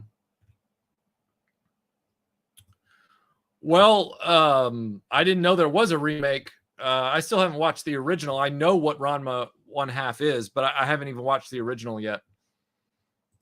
It's like if you asked me, do you like Bubblegum Crisis? I'd be like, well, I know what it is, but I haven't watched it. No particular reason, just haven't gotten around to it. Better as in story, subject matter, and style. Right, but you've still got to tell me in what time frame. Because if your idea of better stories have been in anime lately, and your idea of lately is the last 20 years, that's very different from lately being the last 5 or the last 2. Do you see what I'm saying? Like, I think Haganai is a lot better than a lot of the stuff I've been seeing now. I don't hate everything I've seen now. However, at the same time, like Rascal Does Not Dream that started in 2018. And I think that's far superior to a lot of the stuff I've seen now. But there's also a lot of stuff that I've seen from back in the 2000s that doesn't hold up either. I think it's just a matter of there are gems in the same general ratio throughout the decades, just like there are with any genre in live action. What is the Anime Monster? Is that a YouTube channel? I did a whole video on that, Elbow Sausage. I did a whole video on that. You can look that one up. Sure thing, George. Sure thing. I lived there for a while. I'd love to live there now. But doesn't look like it's happening anytime soon. Oh, no. Is that a good thing or a bad thing? Because that's a classic series. I can't imagine they won't accidentally mess it up somehow. Michael, does your Challenger have the hard drive in it? They only put them in a few years, 2010 to 2013. I had one and I'm looking to buy another one. I don't know. I'm not sure. But it almost sounds like you want the one out of Melinda's car, if she has one, which I don't know if she does, but I'm not sure.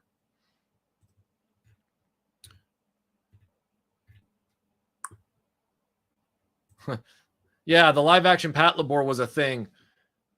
So was the live action Haganai. That was an experience.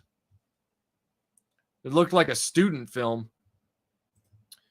Thank you for the super chat, Toy Scourge. He says, hi, Michael. Thanks for the continued content. Have you seen the film Spitfire over Berlin and your thoughts? I've heard about it. I haven't seen it. I haven't gotten around to seeing it, but I want to. I'll probably end up seeing it this winter. I tend to do a lot of my World War II content consumption in the winter for some reason. So I'll probably get around to that. Holy crap, Zocab. Thank you for being here. And thank you for the very generous super sticker. You didn't have to do that, but sir, thank you so much. Thank you so much. I don't know if you were able to make it to the show this weekend. I was only there on Saturday. And if I did meet you there, you clearly didn't say I'm Zocab. So I apologize if I didn't recognize you, but I don't think we ran into each other. So, that's a bummer, but hopefully in the near future. All right, what do we got here? How is Melinda doing? Haven't seen her in a long time. She's fine. She and Conrad have been working on a video project together. Hopefully that'll get off the ground soon. It won't It won't be on this channel, but I will be letting people know about it on this channel. It'll be a new channel. But yeah, they've been working on that. They're really passionate about it. So there will be plenty more Melinda content to watch and enjoy here in the near future. But thanks for asking. She's fine. That chair back looks like Vader's shoulder armor. Maybe glue a Dawn Post helmet.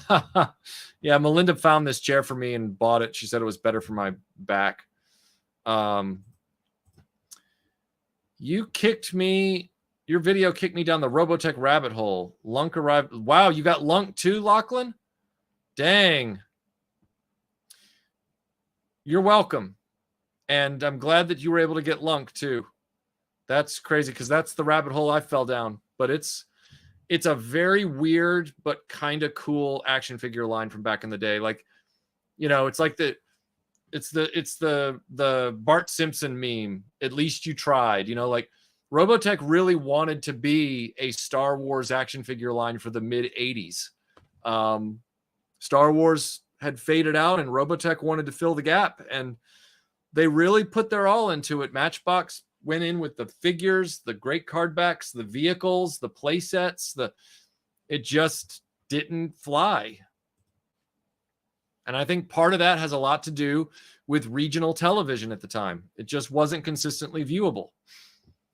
Hey, Netter, good to see you. I already answered this. Did you go to the bathroom while I answered this? I said I haven't seen or heard of them.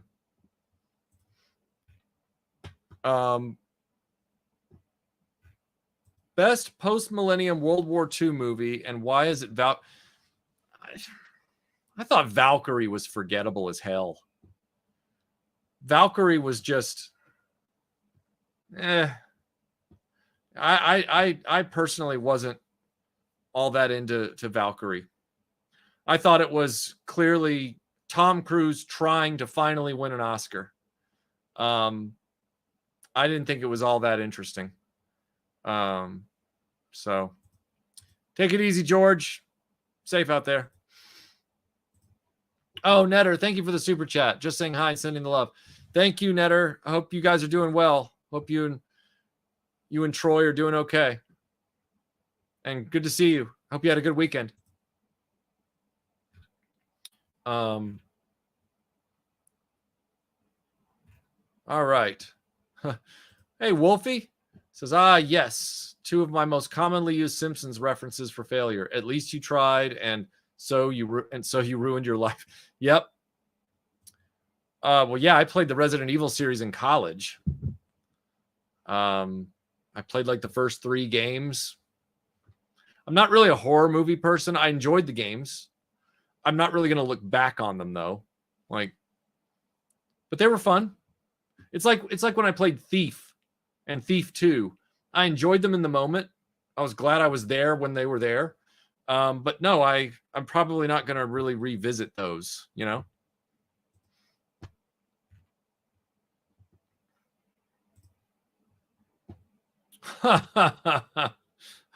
I mean, it's not so. Look, here's the thing about asking me questions. Don't ask me questions you're not ready to hear my answer on. If you're ready to hear my answer and you can, bulwark yourself for it, then you're good. Just ask me whatever you want. Michael, great to see you and happy for another live video. What do you feel is the best 1980s sword and sorcery movie?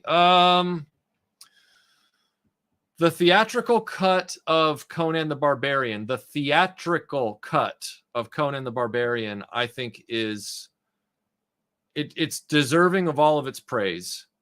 I'm not as wild about the extended director's cut. Sword and sorcery. Yeah, I know that's like the obvious, but that's my answer. I've watched a lot of other stuff, Sword and the Sorcerer, Red Sonja, Willow, even though Willow's probably more fantasy than sword and sorcery, but I've watched a lot of them, even some of the schlockier ones. and Beastmaster, of course. And I would say Conan the Barbarian is the best one. As a film, it stands alone. Did you see or do you own the Diamond Select Captain America figure? I don't. Cool. Now tell me why you have a problem with pale people. Okay.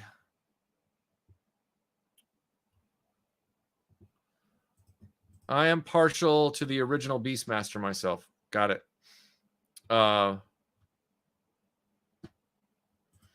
That is, yeah, Flashback. I remember that game well. That is not an easy game to get through.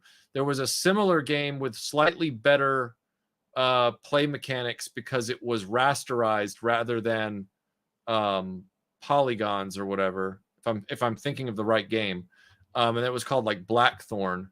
I'm pretty sure I'm talking about the right game. Flashback, the quest. Yeah, Flashback. The Blackthorn was a far more fun game in that format. The Prince of Persia style thing. And I loved Prince of Persia as well. Zigma Experiment, thank you for the super chat. He says, Valkyrie was forgettable, but Tom Cruise was never going to win an Oscar for a World War II movie while he's a member of a Holocaust-denying cult. Good to see you, Michael. Great point. Good to see you too, Zigma. Always good to see you. Dragon Slayer was good in its time, yes, but do we call Dragon Slayer sword and sorcery or do we call it fantasy? I've never, some of those ride that line where I'm not sure, is this sword and sorcery like Conan or is it Lord of the Rings? You know, is it fantasy? And Dragon Slayer walks this gray area where it's like, I don't know.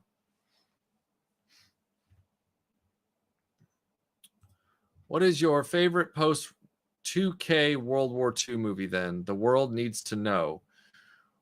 Well, post 2K Band of Brothers is the best. If we're talking movie and not mini series, though, even though it's fictional, I like fictional World War II movies when they're clear they're fiction, when they're not trying to trick you into believing they're real. I have no problem with fictional World War II films. One of my favorite World War II movies is Where Eagles Dare. So in that vein, one of my favorite modern World War II movies is Sisu. I absolutely love Sisu. It's such a great film.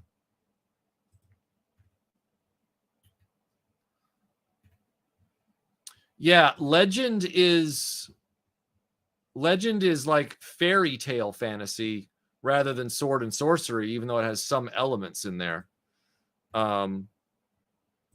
Yes, it did, Tony. Yes, it did. Hey, Eric, good to see you. Hope you're doing well. Do you have a favorite storyline from the Amazing Spider-Man comics? I've been rereading Gary Conway's run from the 1970s, and I love it. Well, let's see. As I said in my complete Spider-Man video from a few years ago about when I was really collecting the Spider-Man comics and my unique experience with that because I was collecting them in the UK. Favorite storyline from then. It was such a great time period to read Spider-Man because it was basically like Adventures of the Week again, you know, or Adventures of the Month. Every comic still, like, they weren't completely standalone, but they didn't leave you behind. So I guess I'm going to cheat. I'm going to answer your question and say I don't have a favorite storyline, but I do have a favorite era. And it's that Eric Larson era of Amazing Spider-Man. Before Maximum Carnage and the Clone and all that stuff. Right before that was like the last great moment of Spider-Man comics. That would be the Sword and the Sorcerer. That would be the Sword and the Sorcerer. Did you hear about the Neverending Story limited edition Blu-ray from Imprint Films? It will have the never released international cut of the film. Really? Is that real? Because I've got a 4K of Neverending Story from Germany. Neverending Story imprint. A new restoration with 4K Dolby Vision and a feature-length documentary is exactly what I want. So, wait a second. Neverending Story 40th Anniversary Limited Edition 4K UHD Blu-ray exclusive replica story. Oh, wait, hold on. I don't want an exclusive replica storybook. I don't want all that. Is there a cheaper option? Hold on, let's look here. Never ending. I just stared down a $300 price tag. Oh, I'm sorry. Yeah. This is a $250 Blu-ray or 4K, and it's on sale. Pass. I'll live without the international cut. I'm not paying that much money for a Blu-ray. No. Scott Knudsen, thank you for the super chat. Adore Conan and will always have a soft spot for Excalibur. Yeah. It was my first exposure to O Fortuna, which I subsequently played to death at D&D sessions.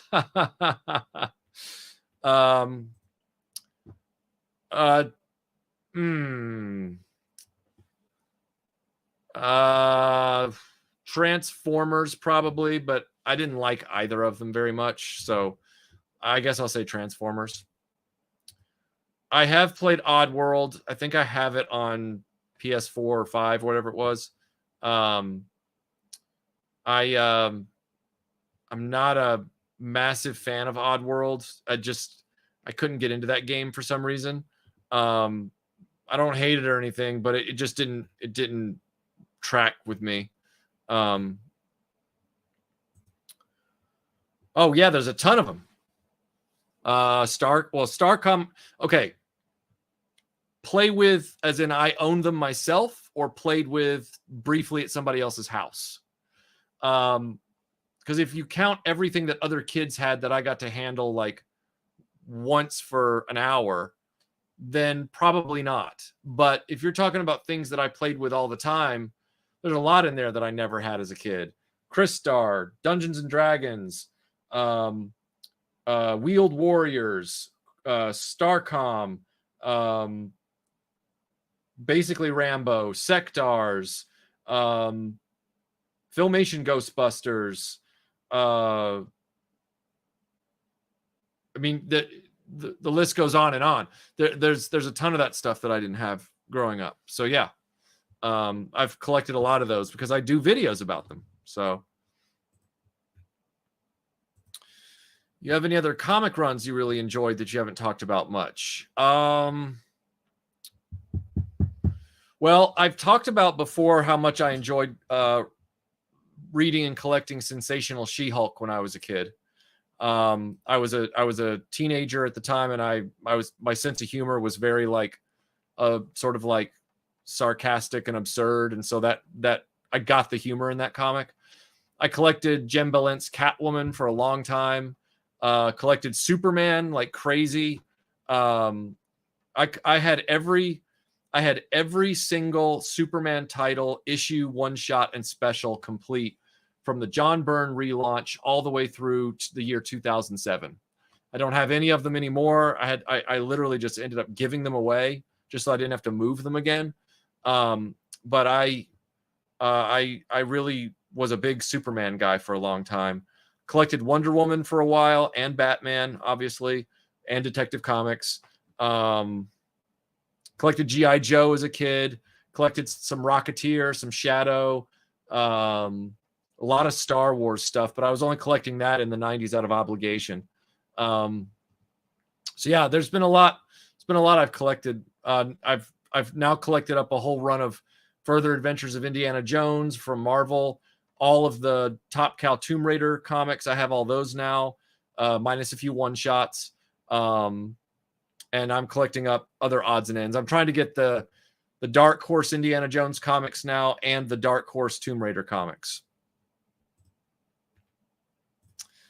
That would be Batman Returns. I like Batman Returns even more than 89. That's my favorite Batman movie.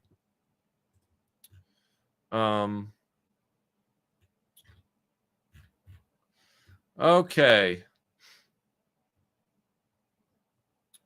Yeah, it was $250. I just looked at it, and that was on sale from $260.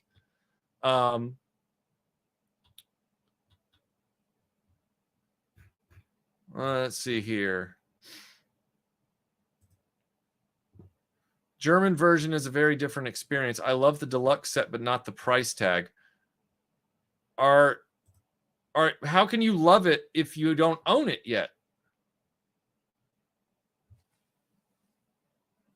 Are you implying that you already have it? I'm confused. I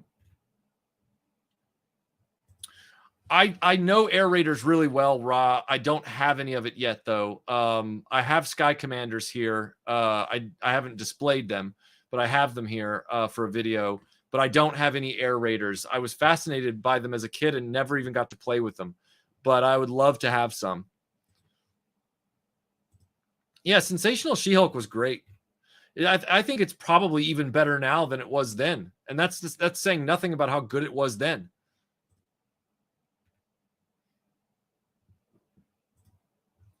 Flash, Snake Eyes, Scarlet. But we can back up and do Flash, Night Force, Shockwave, and I love Storm Shadow, but I also love Dusty. There's a lot of good. You're asking a question from a very big roster. Take it easy, Roundtree. Anybody that says anything but Iron Eagle 1 is delusional. Those other films are barely movies.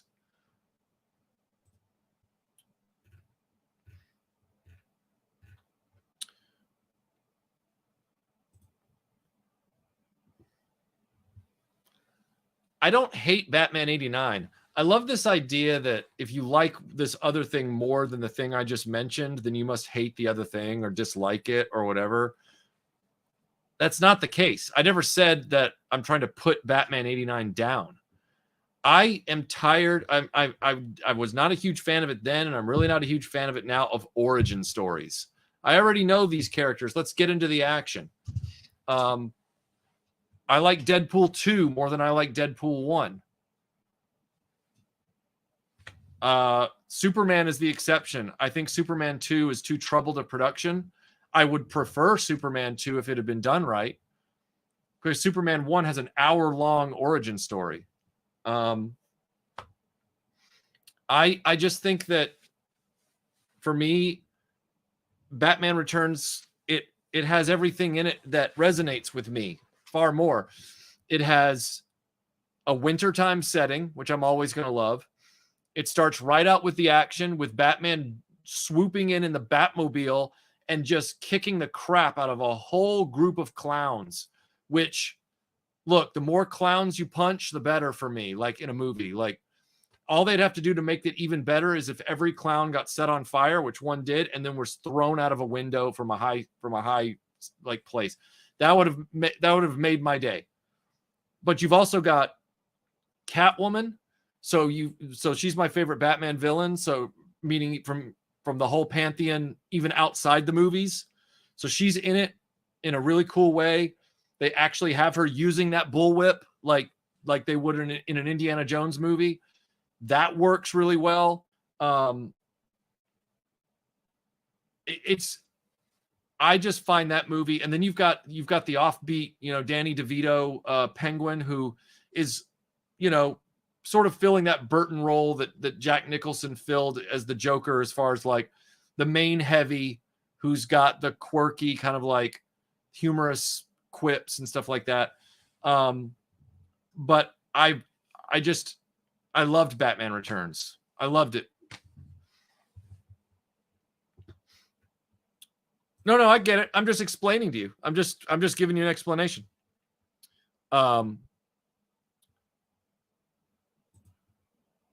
Yeah. Tinfoil out the back of a Spitfire to stop a missile.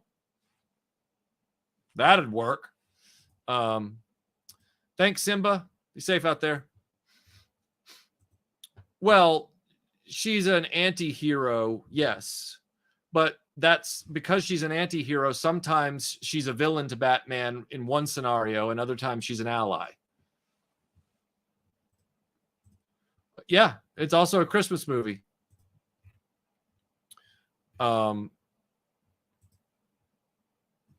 So what does that have to do? If it's a Batman movie that's set at Christmas, then it's a Christmas movie and a Batman movie, even though it came out in the summer. But you get my point, right? And that is why Batman Returns is my favorite Batman film. And eventually, other people will come around on this.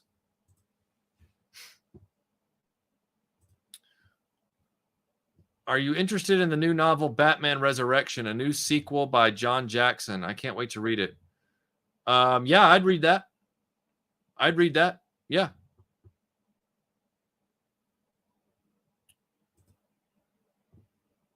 And it's hard to count that movie. So yeah, Michelle was the last version. Live action anyway, not including, I mean, because in the animated series, she had the ears. LJ Costanza, thank you for the super chat. The more clowns you punch, the better. Thank you, Michael, for all these wonderful lines you give us. You're welcome. You're welcome. Sure. Absolutely. Love your avatar, by the way. Thank you, Wolfie. That right there is succinct logic. That right there, you just helped me distill it all down. Xmas movie with clown beatings is still a great movie.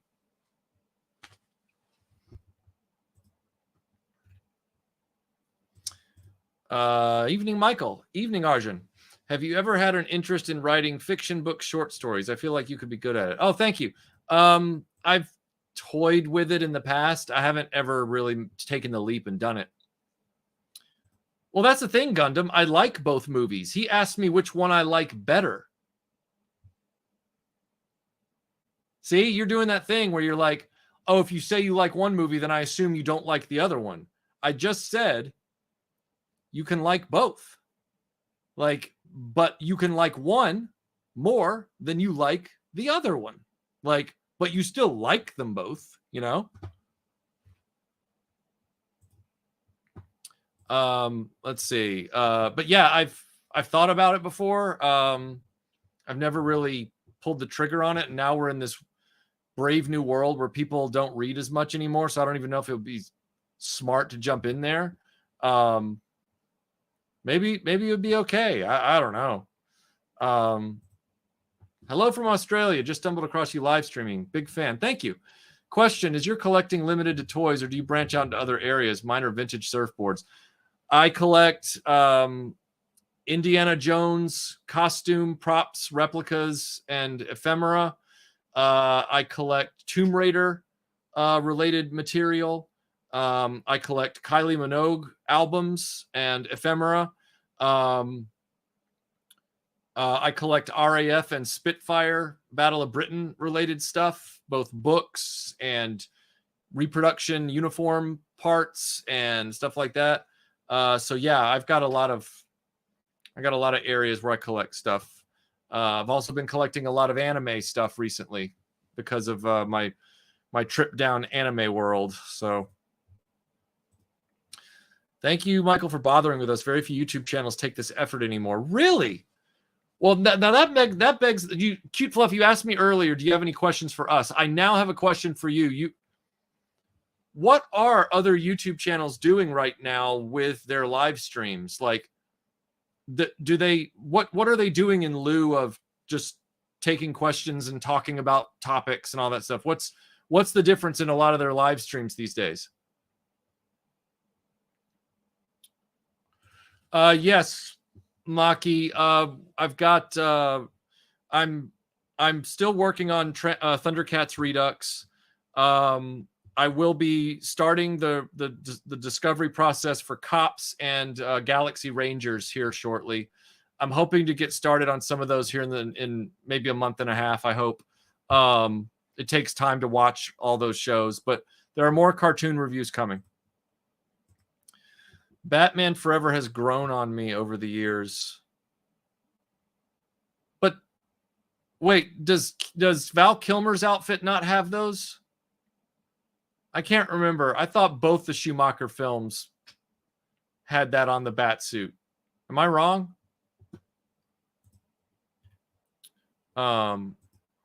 I would totally hire M as an editor. Just turn Marvel over to him. Are you referring to me or somebody else? I don't want to assume that you're referring to M as in Michael. Do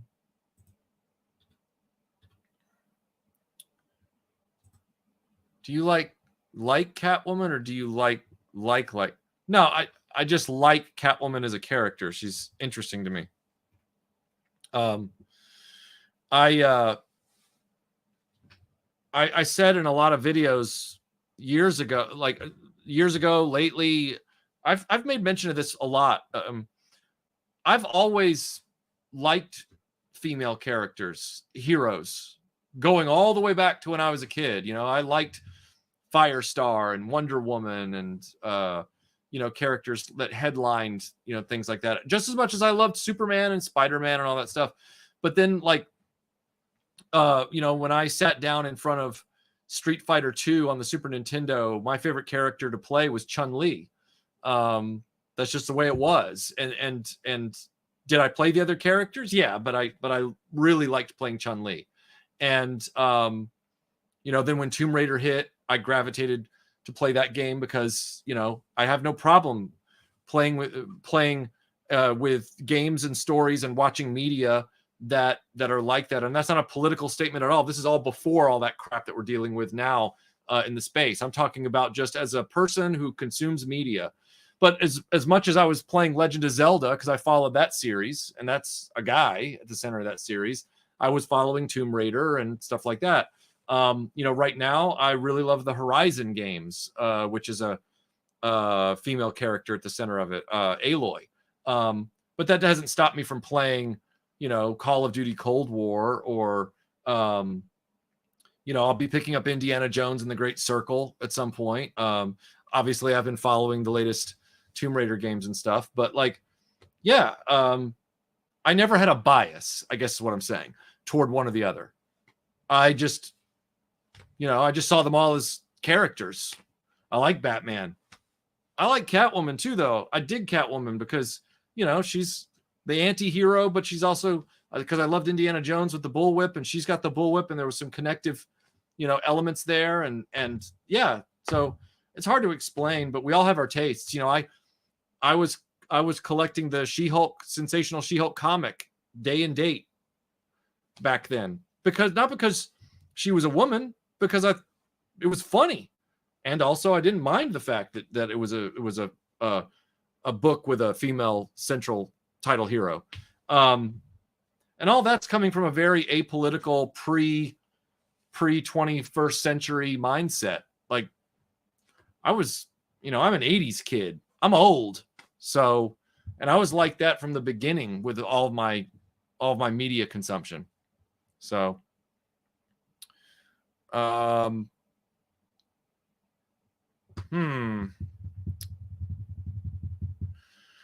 lately it would probably just be like a pack of Twizzlers or something, because I'm trying to cut back on chocolate and things like that. You got a point, Michael. It irritates me to no end when people assume I hate Heath Ledger's Joker because I prefer Jack Nicholson. Two things can be good just as two things. Yeah, exactly. Well, there's that whole weird thing where Luke chops Darth Vader's arm off and stuff. So I don't know if that really fits into Star Wars expanded universe anymore. It's a hard sell. You nailed it, Ronald. You nailed it.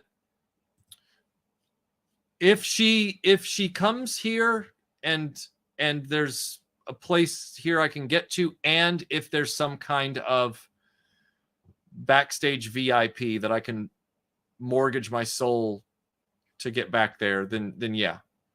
If not, and it's far away, even if it's in the States, then it might not be as easy to convince me. Oh, they don't, huh? Interesting. That sucks. Clyde, thank you for the super chat. He says, along the RAF line, have you read Piece of Cake? The show doesn't hit as well as the full book. I haven't read it yet. Of course, I've seen the miniseries, and I know that it's a book. I went looking for that book several years ago to pick up a copy, and it was one of those deals where the Barnes & Noble that said they had it in stock didn't. Oh, well, it says one, so sometimes our inventory is incorrect, and I've never gone and picked up a copy. I need to do that so that I can read it.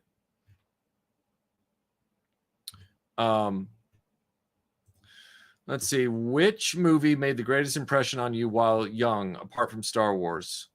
T2 Judgment Day for me. Oh gosh. Well, Raiders of the Lost Ark. Even if we're talking later on in life, then it would be something like, I mean, I really got into Star Trek: The Wrath of Khan. I really liked, because of my background with Robin Hood, I really liked Robin Hood, Prince of Thieves. That was a big movie for me in my youth. I won't say childhood, but I was an adolescent when it came out. But that was a big movie for me. Raiders of the Lost Ark definitely, though, is the big one. Everyone here in the chat will tell you that.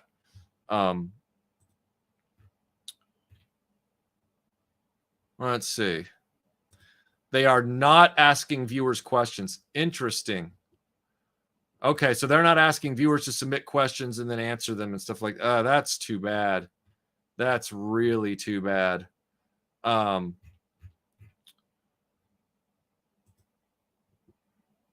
Kilmer is the only one with nipples. Really, dude? You gonna do that? If you knew what my type was, and you don't, because I don't talk about that kind of stuff on RetroBlasting, then you'd know I'm telling you the truth. And if Scott Hughes or Scott Williams or any one of those people are in the chat, they can verify what I'm telling you. I don't lie to people, okay? I don't lie to my audience, all right? So let's not go there. I mean, yeah. Look, in the 90s when Tomb Raider came out, she was my pick for Lara.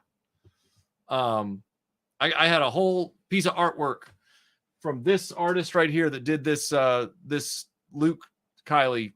I went and circled back and asked them to do Kylie as Lara to prove my point. So yeah, you're not going to get any disagreement from me, Ra.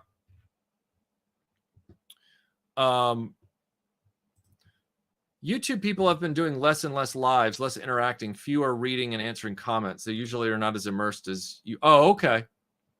Yeah, it seems that's what other people have been saying too. That's too bad. It seems like they've lost the plot.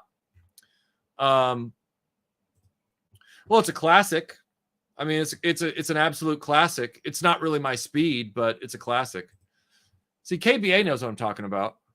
100%, I agree. It would have made it more memorable. Getting tired of all the Star Wars talk on YouTube. Yeah, well, that's one of the reasons why I've always been a variety show. You know, I try not to jump into the outrage lane of the day. I mean, occasionally I have had to address certain issues, or hey, here's my final thoughts on this, you know, or whatever. But I'd like to talk about things most of the time in a fishbowl. Like, like I'm working on a big video right now about Rogue One, the movie.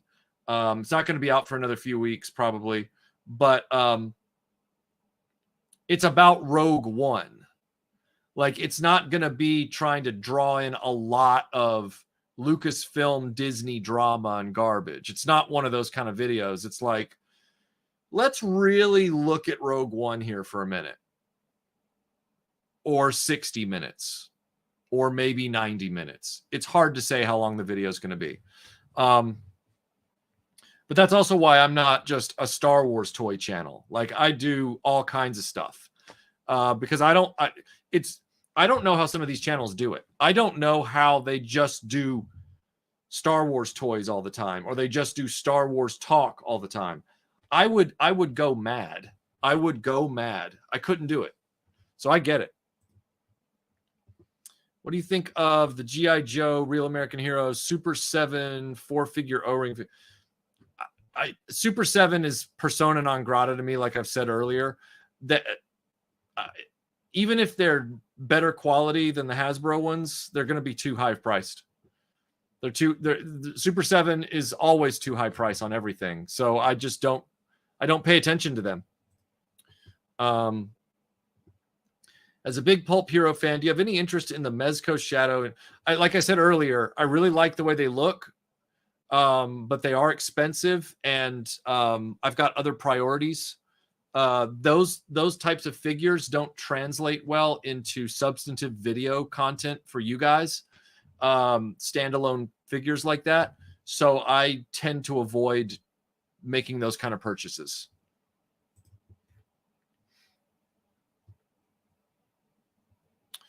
Well, I mean, you're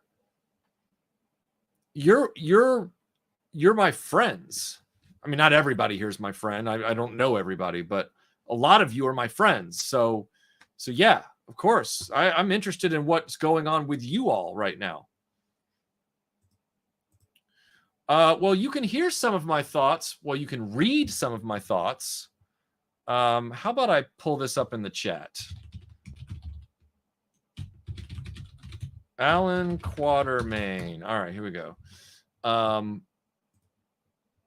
Hey, look at that. I'm about to put a link in the chat. And all right, here we go. For the person asking about, let's see. So for Silly, I'm putting a link in the chat to an article that I wrote many, many years ago when I was writing for the Raider.net, the Indiana Jones fan site, about Alan Quatermain. And it's a very, very in-depth article in 2 parts. So I hope you enjoy it, and you'll get all my thoughts about Alan Quatermain. But yes, maybe one day I'll do a video. This is far from a hot take, but YouTube is becoming more and more of a corporate hellhole, RetroBlasting excluded. Yeah, I'm hoping that they never force us to turn on mid-roll ads. I keep telling them no mid-roll ads. I will not do it. I care too much about how I make my videos for them to be interrupted, both on your behalf and on mine. I think I don't like it. I don't set out to make YouTube potato chip content. I set out to make real videos. And I put too much work in them to have them wrecked by those kinds of stupid YouTube things. I'll reframe. I would turn over the media company of your choice as an editor-in-chief. Oh, I see. Okay. Let's see. Opinion of the old Mego figures, the Marvel. And they're fun. They're classics. They're a lot of fun. They're kind of goofy, but they're fun. I never had any of the toys from that. I think it was right before my time. And I don't know how many of them actually made it to the United States. So that's also a factor.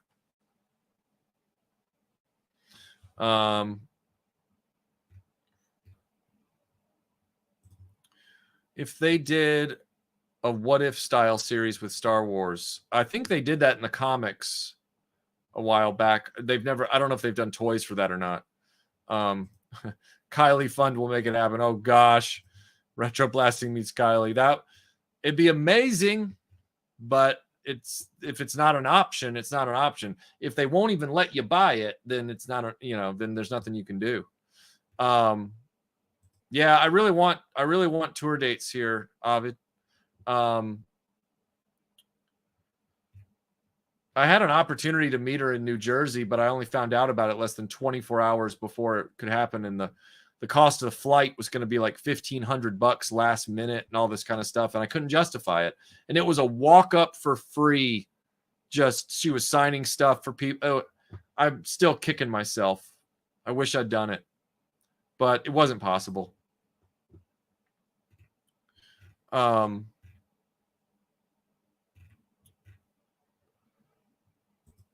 I have both of those on Blu-ray. So yeah, I saw those as a kid. Yep, both of them.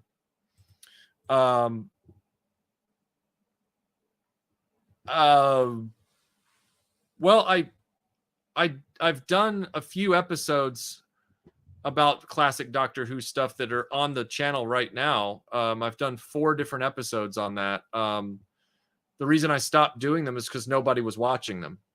They're fully pre-produced, edited. One of them is about the original William Hartnell episode. One of them is about the very first episode of Christopher Eccleston. One of them, and then 2 of them are about the first two or 3 episodes in Tom Baker's original season. So I've done that content, but nobody showed up to watch it, so I stopped doing it. So yes, not only have I considered it, I've done it. And that's the thing, like, people need to get more engaged in the YouTube channels they like.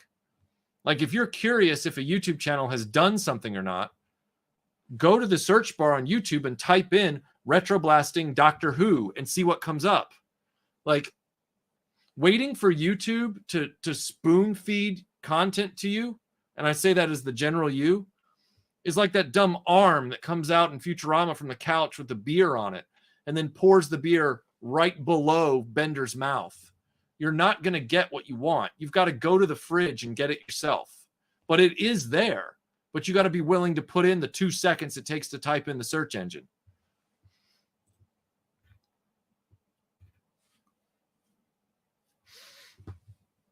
If there's an Indiana Jones reboot, and I do mean maybe, would you be okay with a backstory, or would you rather just jump into the action? Indiana Jones is a pulp adventure hero. He doesn't need a backstory and an origin. We have got to quit this shit. Like, we've got to remember what characters serve what purpose. Indiana Jones is a pulp hero. He does not need an origin story. Neither did Lara Croft, and that kind of wrecked her a little bit too. Like, they don't need it. Jump into the action. Sandbagging the idol, running from that boulder. That's all we needed to know to get started with that guy.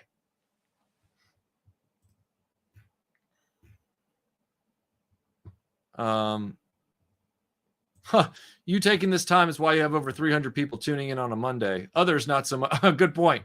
That's a great point, Ryan. I hadn't thought of that.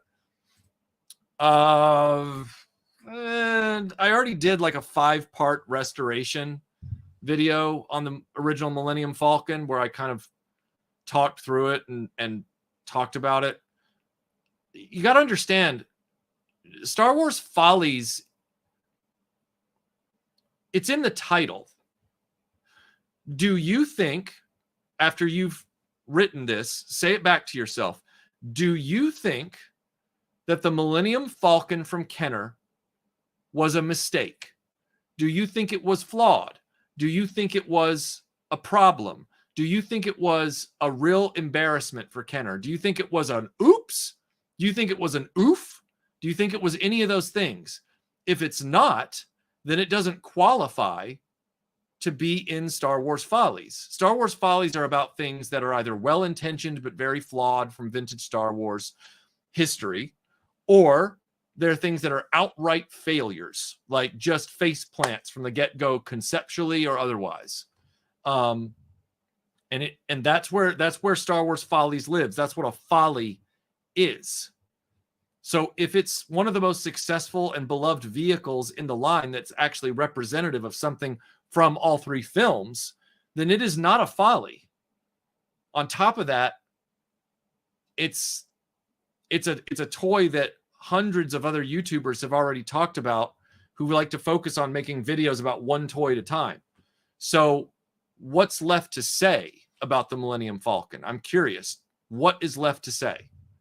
Clearly, you're obsessed with it because you've posted the question like 4 times in the chat. So I'm genuinely asking you, what is left to say that hasn't been said about the Millennium Falcon that you think needs to be said? And do you really think it is a folly of a product?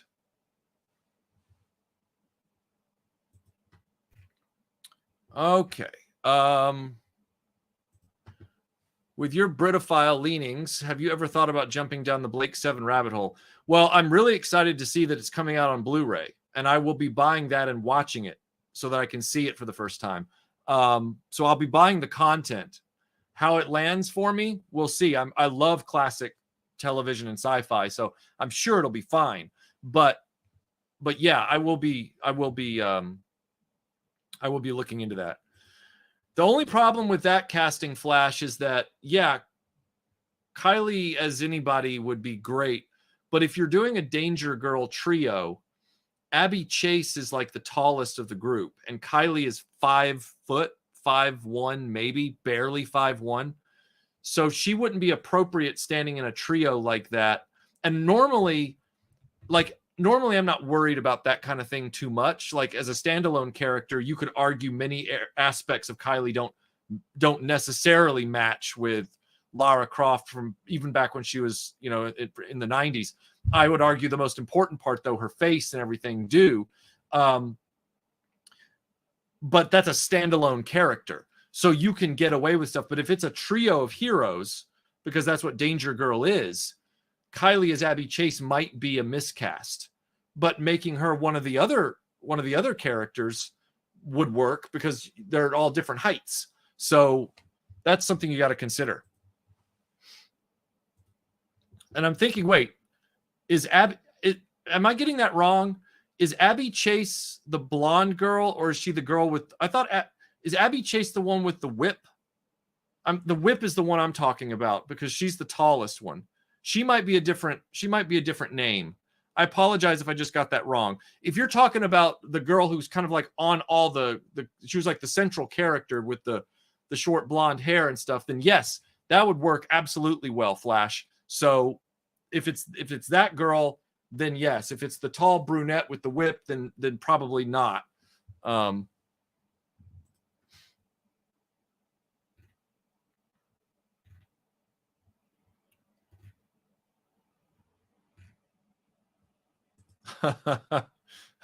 Especially lately.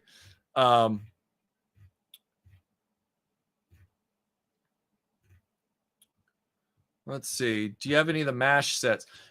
Tim Ward, our illustrious moderator. Tim Ward is a huge MASH fan, and he has the entire vintage collection of Mask. The boxed helicopter, the boxed Jeep, the boxed ambulance, the boxed playset, all the figures. He's got it all. So they exist in the RetroBlasting family. They're just not here. I mean, sure. Yeah. If I were to step out of YouTube, what would I like to create? I'd probably try my hand at writing a novel or something like that, as dumb as that would be. That's probably what I would do. Or I would love to do some sort of history documentary, like something about medieval history or the Crusades or something like that. That'd be up my alley.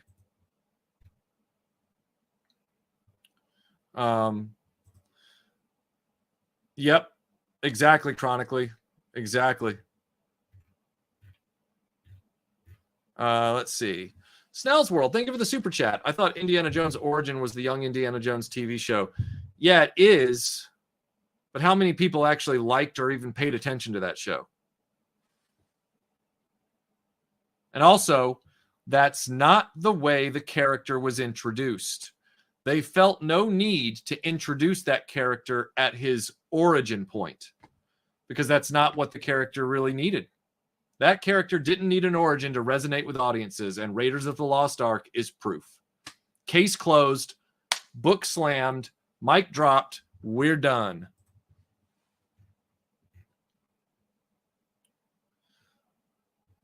Let's see. Michael, which toy lines would you most like to see in the style of other toy lines, i.e. A and B in the style of the real Ghostbusters?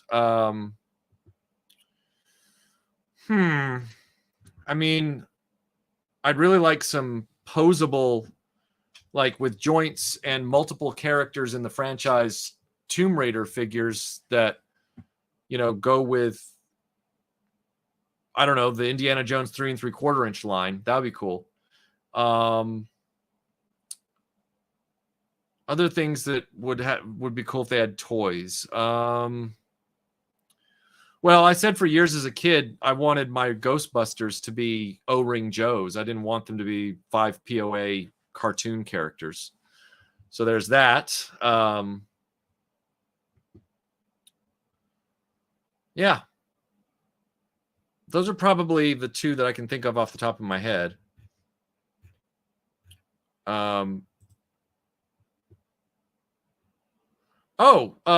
Thank you, Clyde. Yeah, I have a P.O. box. That's very, very, very kind of you. My P.O. box, send me an email at retroblasting@gmail and just put piece of cake in the subject line, and I'll send you the P.O. box. Thank you so much. That's very, very kind of you.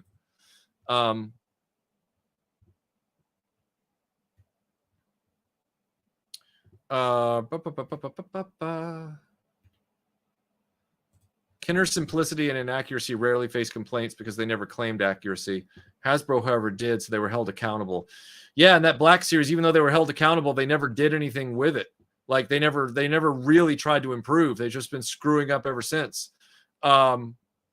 But Kenner's simplicity and inaccuracy rarely faced complaints in our generation because there was no internet either.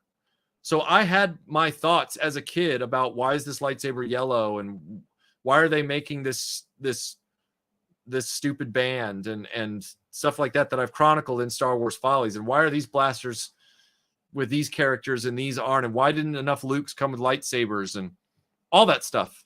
All that stuff is derived from, you know, my childhood thoughts. Why is this Bespin playset micro size when I want one that's big enough for the figures? You know, all that stuff.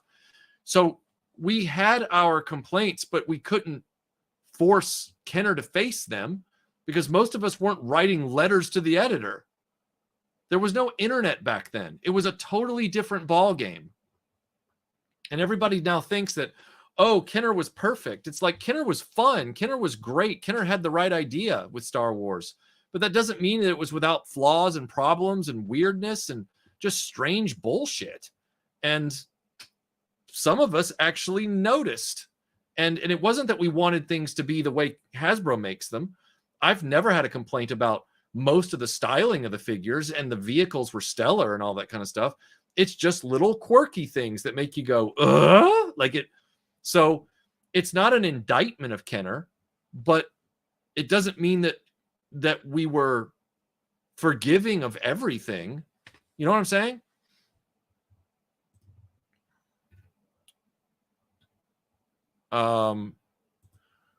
Well, Patrick, I've gotten this question a lot, you know, like, why don't you do Masters of the Universe Follies? Or why don't you do G.I. Joe Follies? Or why don't you do Transformers Follies? Well, I do. They're just not titled that.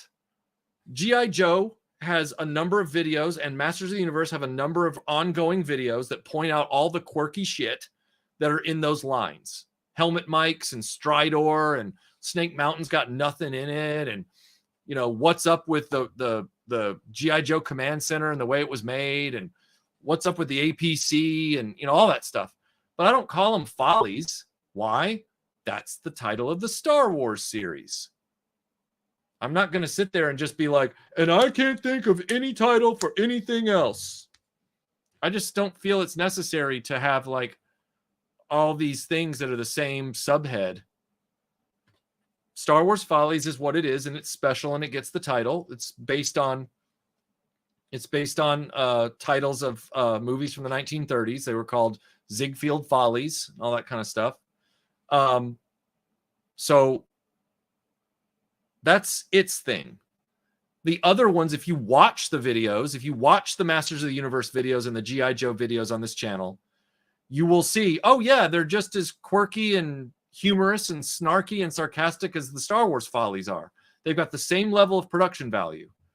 And if you're not watching them because Follies isn't next to it, well, there's nothing I can do to help you. Yep. Okay, good. I remembered it correctly. So my comments stand. Oh, wait. Okay, so Abby Chase is the brown hair, Natasha's the blonde, and then there's Sydney Savage, who's also a blonde. Aren't there 2 blondes and 1 brunette? Yeah.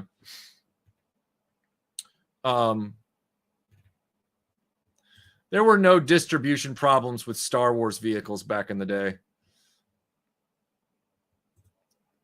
They don't make figures anymore, Captain Obvious. Hey, Captain Obvious, let me say something obvious to you. They don't make figures anymore because that guy's a scam artist and a thief, and he's gone. His whole business proposition has been nuked, and he's basically on the run, lo-fi on the run. All right? They don't make figures anymore. And it's not because it has anything to do with Disney Lucasfilm. It's because he was a liar and a thief and a criminal.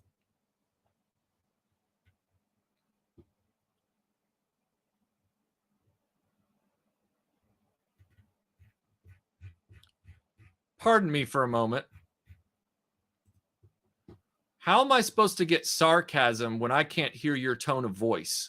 Are you sure you're a filmmaker? Are you sure? Don't tell me what the name of your business is. I ain't hiring you. Zigma Experiment, thank you so much for the super chat. Wait, why is Dave Miscavige outside my door? And what's with the hypodermic? Oh my God. Oh, that's hilarious. That's hilarious. Look, I'm not saying young Indiana Jones didn't have its high points. I'm saying the audience at large knew what we all knew, which is it's supplemental material that they didn't feel they needed to start with. Follow me on this. If it was integral to the character for people to get it, they would have started there, but they didn't. It came out almost 10 years after Raiders of the Lost Ark. You're getting it now, right? You don't need it if you don't need to start with it.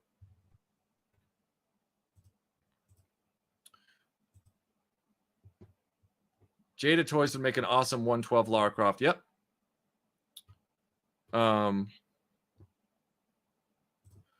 Insofar as what I'm doing, I'm currently making a comic book sequel to Batman Returns called Batman Rebirth. Awesome. It's been an arduous journey, but it's going to be released sooner than later. Good luck with that. I look forward to seeing it. That's great, Ronald.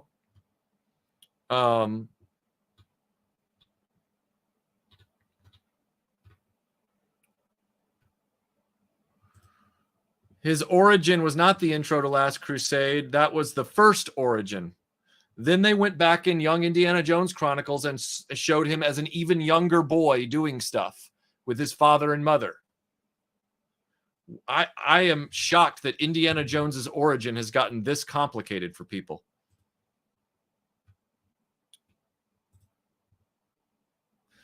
The folly with the Star Wars arcade game wasn't, again, what did I just say? Not all the follies mean that the products themselves are bad. It means that they can be very quirky and idiosyncratic, or that they just have a lot of little foibles in them, even if we enjoyed them. So in the case of the Star Wars arcade game, for example, the folly was in some of the quirks of the gameplay, some of the quirks of them upgrading the board to Empire Strikes Back and putting stickers on the side cabinets, the quirks of Return of the Jedi, the arcade game. Remember, That video was about all 3 original arcade games, and the follies compounded on one another as the games went on. Don't laser focus in on the one that we both like and think that it was about that and that somehow I slammed it. Go back and watch the video again and refresh your memory.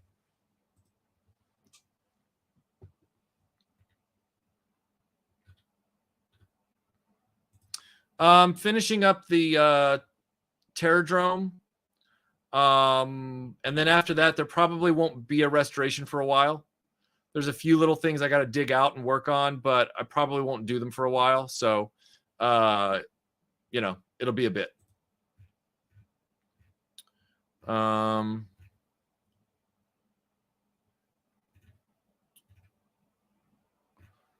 for comments here.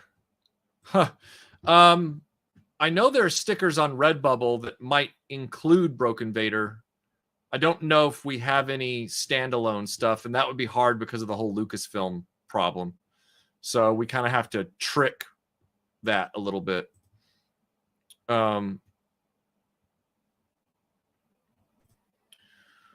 Well, you know, anything's possible.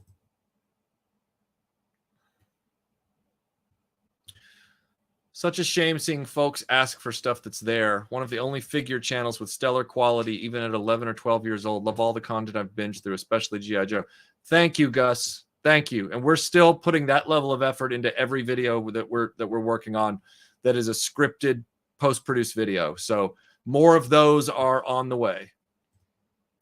Fast Draw, and that's another thing. A lot of these channels have fallen into, well, I'm just going to keep doing live. I'm just going to do more live streams now, meaning they just get away from all of that kind of content. I might have gotten away from 2-part retrospectives for a while to freshen up a little bit, but I stayed with scripted, rewatchable content in a decent long form. Analog Toys still does that too. Analog Toys is the companion channel to this one in that regard. Let's see. Yeah, I love Fast Draw too. That video turned out really well.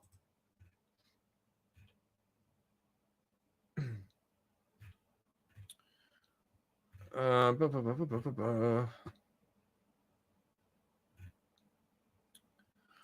know this is a broad question, but what is your script writing process like? I often find myself starting to write things, but losing interest and motivation. How do you keep going? You just have to. You have to give yourself. You have to give yourself the right to take a break. You can't just like, okay, so hold on one second. I'll give you an example.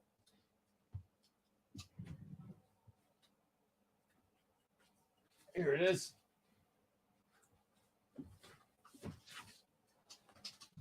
Okay. So this is see, exactly. Scott understands why it was a Follies video. That arcade game video was totally a Follies video in the sense that it talked about vintage Star Wars merch history and also showing some quirky shit in it. Okay, so to answer your question, Guy, this is the script for the Indy 5 review. I mean, it's a monster. I did not write this in one day. It took me the better part of a month and a half to get the main part of it written. And then even after that, so like you go to page 101, and then after 101, you've got pickups, pages and pages of pickups. All these little observations that I made while editing the main script to make that video what it needed to be. And close this drawer here. So you have to allow yourself breaks and allow yourself to have a mental break from that kind of stuff for a while, because your brain's not going to do it all at once. And then you've also got to go into the script knowing that You got to go into the script with a confident point of view on what you're going to talk about, but also be ready for your research and your momentum to carry you into possibly a pivot on that point of view. It's happened to me before. Something that it doesn't always happen, but you have to go in with a plan and then also go in being prepared for the plan to change a little bit based on new knowledge that you take in or a new observation you make. And you've got to stay. You've also got to be in the moment on that subject matter for yourself. You have to really want to talk about that thing at that time.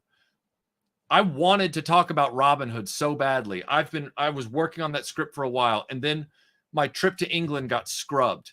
Well, that deflated me a lot. It doesn't mean it's over, but I have taken a break from it. I have allowed myself to take a break from Robin Hood until that part of it gets back on track so that I can plan all that and go film and do what I need to do.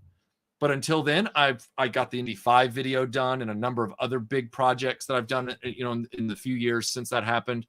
Well, it was last year when it all got halted. So in the year since that happened, you have to be willing to forgive yourself during the process and come back to it and then keep going.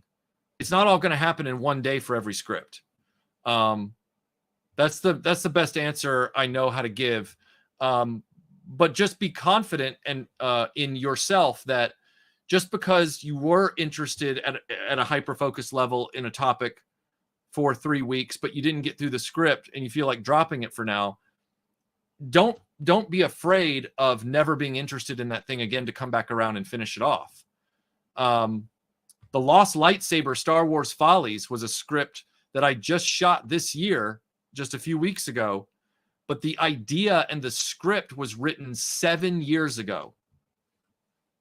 And in the process of going back through it and getting it ready for putting it back up on, finally filming it, I learned new information. I added some things in. These things will get done. You've just got to forgive yourself a little bit. Thank you. I appreciate that very much. Thank you, Nick, for seeing that. I really appreciate that. Thank you. I loved Ministry of Ungentlemanly Warfare. That's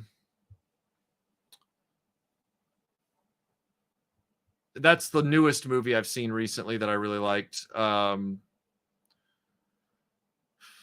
Could be recent or classic, but just interested. Oh, I loved the classic martial arts movie Hapkido with Angela Mao. That was really good.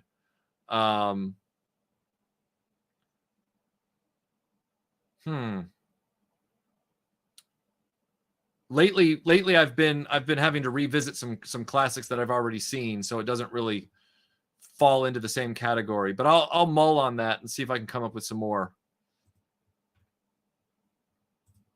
That's right. Every time. Thank you, Ross, for the kind super chat. RetroBlasting quality unmatched. Cheers, folks. Thank you, sir. I appreciate that so much. You should check out Palatoy's art I did for Tony in the 3POA group. Yours is income. What? Whatever you've done, thank you. I'm already humbled. I don't even know, but just the fact that you would take the time to do that and apply your skills to something like that just as a gift. Thank you very much. I can't wait to see it. Thank you. I want to pick apart the origin argument. I think I understand it for Indiana. I'm going to compare it to Batman. It took 6 issues after Detective Comics 27 for them to do his origin. What makes him different? You're assuming that Indiana Jones' origin is so integral to his character's appeal that it is necessary to keep the story compelling. Batman's entire cultural, impact in the many years since none of us were living in 1939 has everything to do with the psychological trauma and tragedy of losing his parents and feeling helpless to do anything about it. And they have couched that as the core thing about Batman. It's even with that, it's still obnoxious to hear that origin story over and over and over and over again about Batman. It's like, we get it. Can we move on? Indiana Jones didn't need any of that. Are you going to tell me that Raiders of the Lost Ark and Temple of Doom were lacking so badly in something that they absolutely were galvanized and repaired, and finally Raiders and Temple of Doom were brought into full focus because of that 10-minute sequence in Last Crusade? Did that really add any like gravitas and depth and operatic, importance to the Indiana Jones character the way it did for Batman? You and I both know it didn't.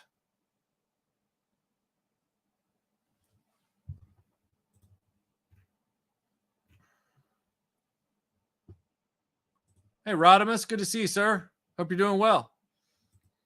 I've been having YouTube recommend your older videos to me lately. Good. And they still hold up as well as any of your newer videos. Well, thank God for that. I appreciate it. Mic drop is also a favorite, especially as I enjoy any effort to mock Owen King sneak peek. Oh, okay. And Psych Out. Psych Out. The strongest thing in the RetroBlasting archive is Michael's printer. True. Don't overthink script writing. When did I say don't overthink it? Did I say that? I don't think I did.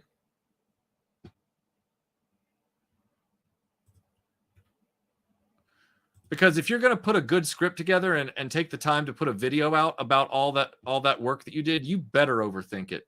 You better think hard about every paragraph you write. Because you're still going to make mistakes somewhere. But if you don't think about it, you're going to look like a total fool.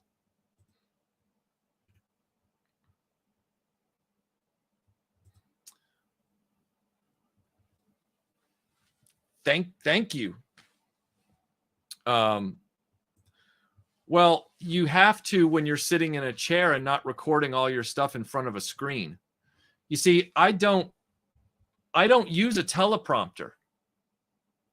I know that probably comes as a shock to people, but I don't use a teleprompter. This script is not going to help for that because this script doesn't have any on camera for it. But a lot of times what will happen is in a lot of these videos, I will write the script and then I'll mark up in the margins which lines are set on camera and which aren't. And sometimes they're big chunks. And then I go in there and I sit in I turn all the stuff on and I sit in the chair and then I work on saying that line until I memorize it. And then I say it directly to camera because you can always tell when someone's reading. You can always tell. I've never used a teleprompter. I think it's bullshit. I won't use one. So that necessitates having paper because do you know how obnoxious it is with these tech companies where they have an iPad or something or a tablet and that tablet the screen keeps shutting off and you have to keep hitting the button and typing in the code and swiping the screen? It's horseshit. I won't deal with it.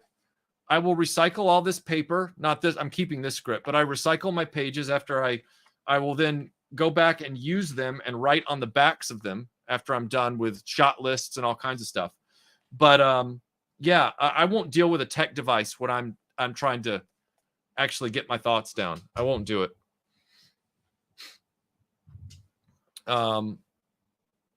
If you could sit down and have a conversation with you and 3 people, who would it be? They can be famous or not famous. They can be from the past, present, or future. Well, I'd have a conversation with Kylie Minogue. That's right there. I'd love to have a conversation with Hugh Dowding, who was the commander of the RAF during the Battle of Britain. I would love to have a conversation with William Marshall, the knight that came up through the ranks in the during the Middle Ages anarchy. It was before Britain was even a a name. But it was he was a knight that came up through the ranks, starting with King Stephen through Henry II, all the way through the Magna Carta. Yeah, those would be my three, probably. Kylie Minogue, Hugh Dowding, and William Marshall. Yeah.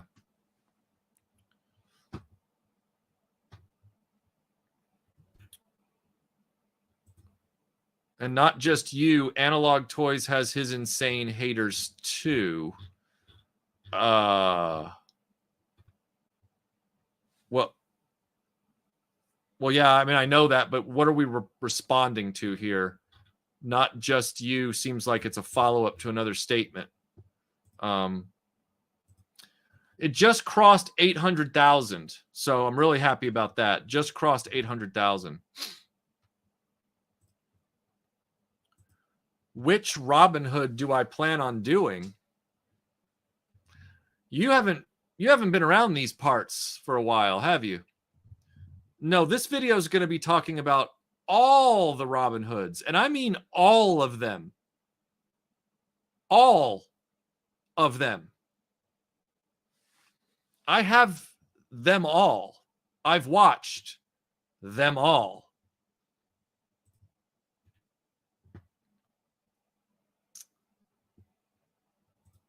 Do you have the Disney Last Command 4? Or do you have the Last Command 4-pack? Yes. I got mine from Big Bad Toy Store, Hasbro Pulse, or something. I hope it's helpful. I hope it is. I hope it helps him.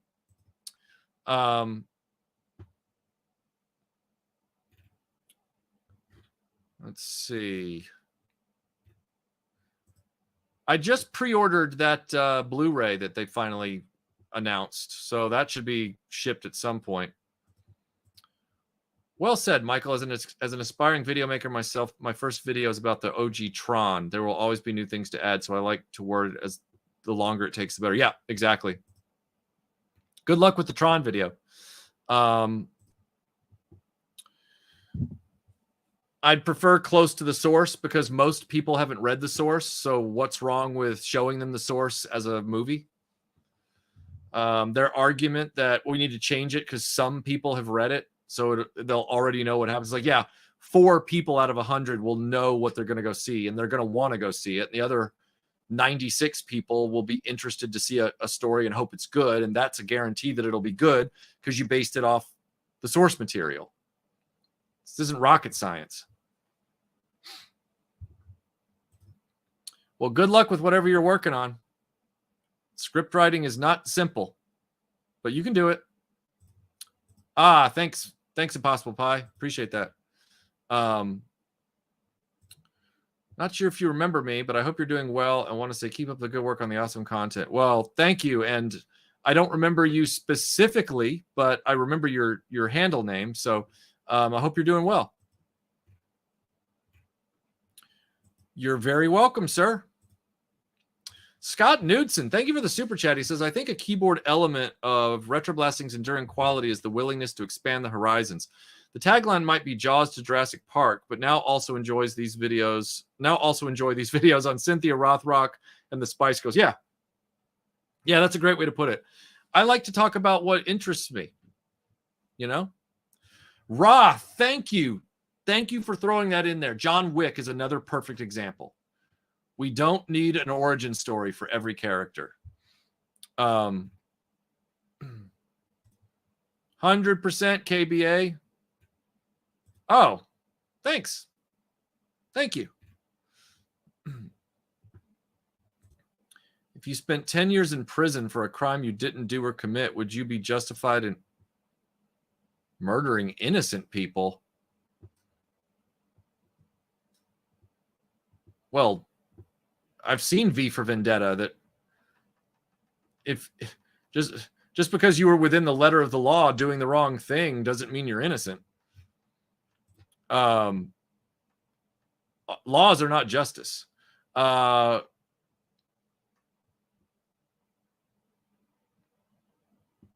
Yeah, exactly.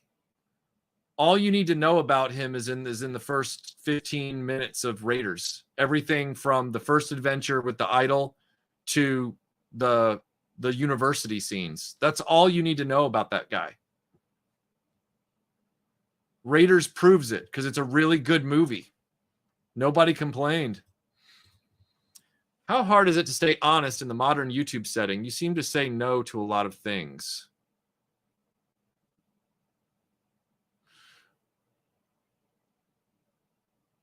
Oh, you mean like no to mid-roll ads and stuff like that, and no to product placement and no to paid promotions? It's not easy. It's difficult because that means you're earning less revenue because you're not stopping your video to say, hey, before we get started talking about Wonder Woman's britches, let's talk to you about your britches. This is a great company that's creating really great boxer briefs for men. Like those companies pay people stupid money. And some YouTube channels aren't even that big and they pay them to do that. I get ads. I get not ads. I get solicitations and offers every day at the RetroBlasting Gmail from companies. I got one today from Canon, and I'm pretty sure it's legit. Canon, the camera, audio, video printer people. Hell, my printer's a Canon. I'm gonna throw it away. You know, like I'm not gonna answer that. I will not put myself in a position where I take from all of you. And it's hard. It is hard because not enough people appreciate that. And the YouTube algorithm rewards the channels that do it. And then most people just let YouTube spoon feed them their content. So YouTube spoon feeds them those channels, and then they just lap those up. And so those audiences grow and grow and grow and grow. There's very few channels that have organically not done crap like that and broken out and gone big. And even with those, they'll still inundate you with mid-roll ads to compensate for it. I've been told by YouTube that my ad revenue would go up something like 38% or more if I would just do mid-roll ads.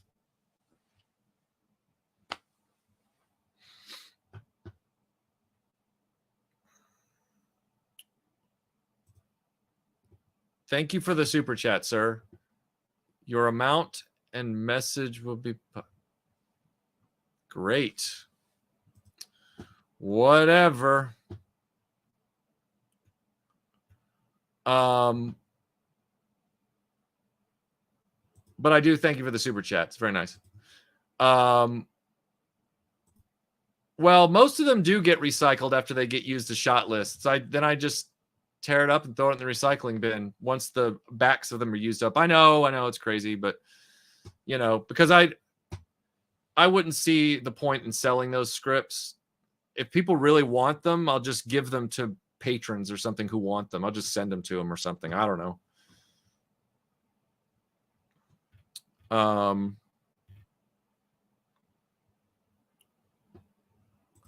There was this lunatic saying that Analog Toys was copying you. I guess he never watched any of his vids. Yeah, Tony was classy. Like, Tony contacted me when he was getting his channel started and said how much my channel had inspired him.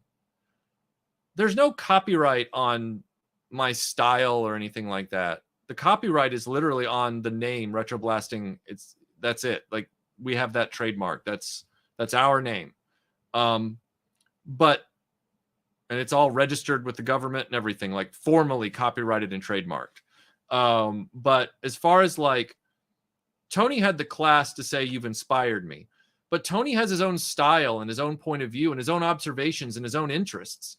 I watch all of his stuff. And I love the fact that we're similar, but like the style of our video shooting, his has actually changed of late.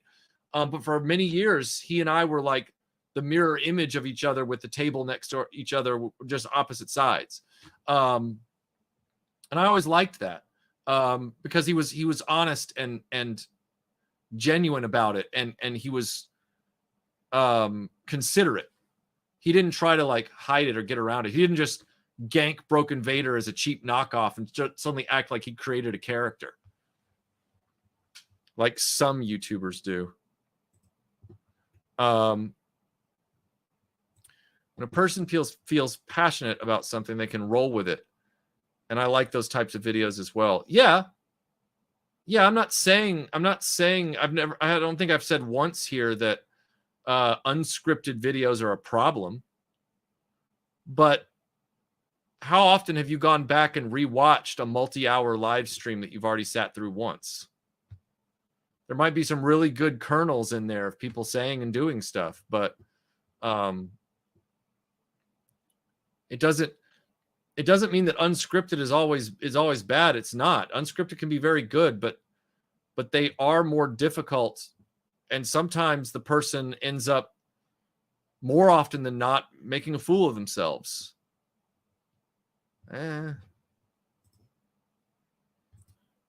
It's also like, unless you're just really, really good at that kind of delivery, most of the time, people who do that are just lazy. There are very few people who can pull that off professionally with a high grade of engaging thought proposition. Most people are just doing it because they don't want to be bothered to do the work.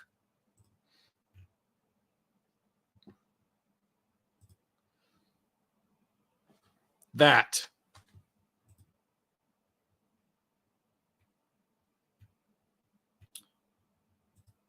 Wow, you got a 50s typewriter? Wow. I hope you've invested in whiteout. Take it easy, Drew. Have a good one.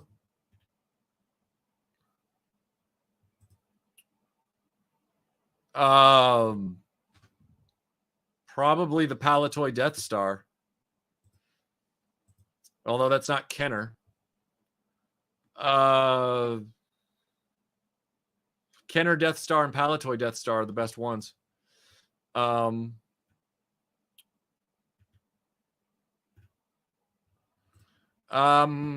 have some Jerry Anderson stuff. I own Space 1999 on Blu-ray. Don't have UFO. Let's see. Oh, it's definitely a perfect film. There's no question there. Yep. Kirk did not have a full backstory. 100%.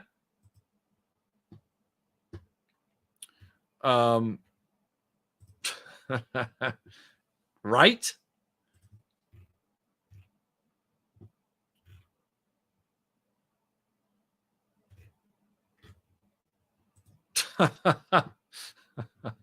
Yeah. That's a great point, David. That's a great point. Michael, I know it can't be helped, but when I'm watching a video and an ad starts in the middle of it, it enrages me. Sometimes I'm like, okay, I'll let it play, but it doesn't stop. Well, that's why I don't let videos have ads in the middle of them. And you know what sucks? Is that on Patreon, we have an alternate YouTube channel for Patreon videos where it's a very small channel because it has no subscribers and everything is unlisted. Well, YouTube reserves the right on unmonetized channels to drop ads in the middle of them. So you can be watching a Patreon video of ours that is unmonetized. We don't get anything from that video because our patrons are already paying us. And YouTube will drop an ad in the middle of some of those. Even though those videos are only going to get like maybe 200 hits. It is gross. It is so gross. Yeah, exactly. They have 2 new Robin Hood movies in the works. And you can't sit there and say, well, what's Robin Hood's origin? Because every movie changes it. Every story and television show changes it. Robin Hood doesn't have an origin. He goes all the way back to the ballads. So, yeah, you're right. Characters like that don't need origins.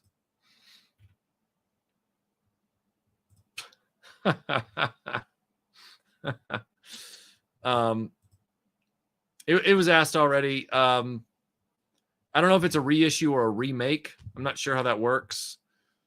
If they do an in scale to the Kenner line shark, then yeah, I'll take that. But if it's not in scale to the Kenner line, then I don't want it.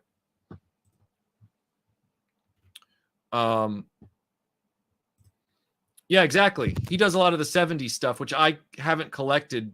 I'd collect it if I had unlimited money and an unlimited lifespan to get through the videos.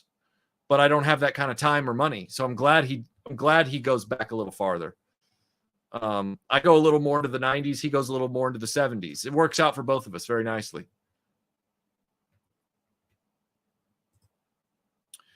I've always said that, thank you for the super chat. I've always said he should search for something like Atlantis, just like in that great video game, the best indie video game there ever was.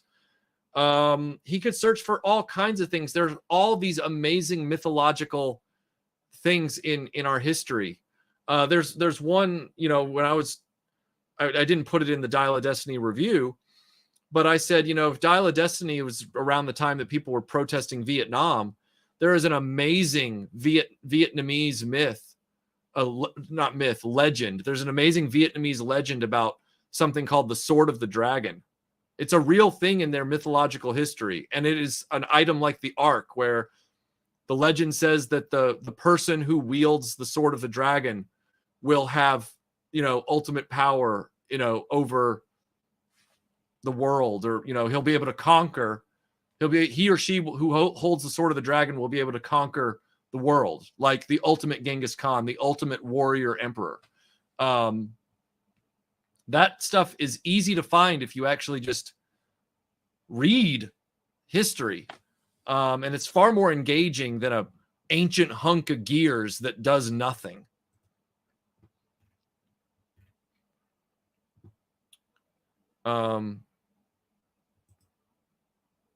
I'm referring to other YouTubers across the platform. Spit and you'll hit them. You watch any YouTube channel and you'll see that shit. I don't have to be specific.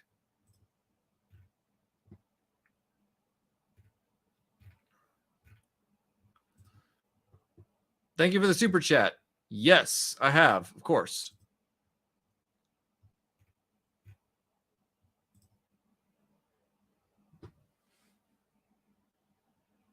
Can you read between the lines? No, but seriously, I'm not really you know what my SPF is? My Indiana Jones hat. That's what it is. I've been wearing it my whole life.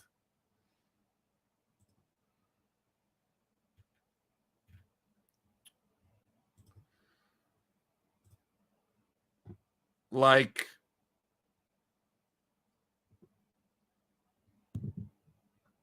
I don't know, like a DeLorean. Yeah, exactly. The origin story of the Shadow, it's more like Batman. I mean, it adds a layer of depth, but it's not essential.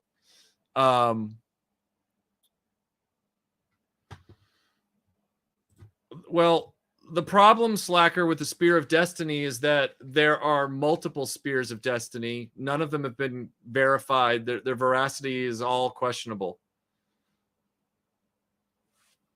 So, and they already put the Spear of Destiny in the opening of Dial of Destiny, which confused the issue even more. So I think that ship has sailed. I don't think we need another movie with the title Destiny in it at this point. They wrecked that. I explained it at the beginning of the stream. You're going to have to go back 3 hours to figure that out. I'm not going to repeat myself on that. He tried to steal the Broken Vader character and did. He's aped the Broken Vader character and done a lot of other just underhanded bullshit over the last few years.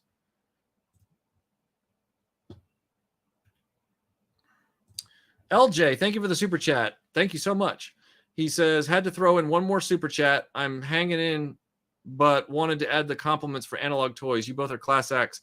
I'm grateful for all the content for you both that I'm able to catch. Thank you. And I'm grateful for you being here and enjoying our work and supporting the content we try to make. Thank you. I mean, sure, Wolfie. Even with that last sentence, it'd still be better than Dial of Destiny.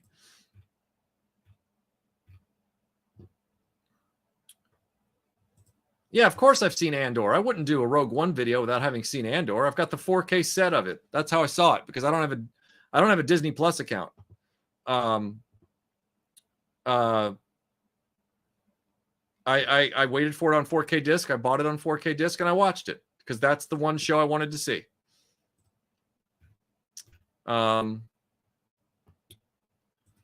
Yeah, it could work. It absolutely could work. It could happen if they knew how to write, but it won't. It's only happened in like fan art. It's never happened officially.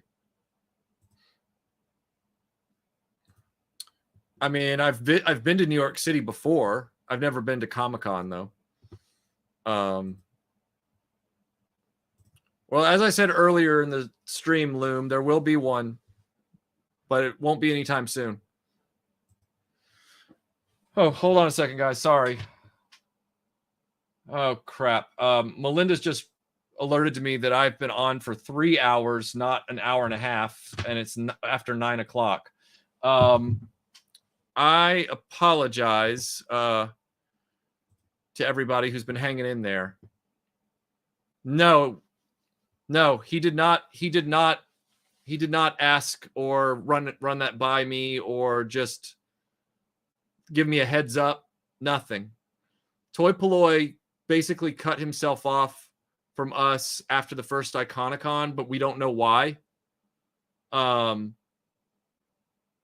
He will act like oh no, I'm fine with those guys, but we were still connected to his Facebook page and his official one, and he was in the pit with known trolls. Just they were slagging us, and he was just like nodding and being like, yeah, doesn't it stink when the channels you like stop making the videos you like and start just doing things to get clicks? That's what he said. And all those subscribers that he's gotten over the last year, he paid for those. That's not speculation. He told his patrons he paid for them.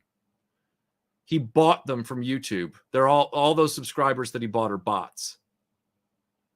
So between the half Vader thing and all of that crap, the passive aggressive crap, I've been very, very disheartened by the road that Toy Polloi's decided to take. But I haven't said anything about it because what's the point? But you guys asked, so I answered. Thank you, Dream Killer. I appreciate that. Thank you for the kind super chat. Night, my friend. Keep fighting the good fight. I will, sir. I will. Thank you, Mark. Thank you so much. Have a good night.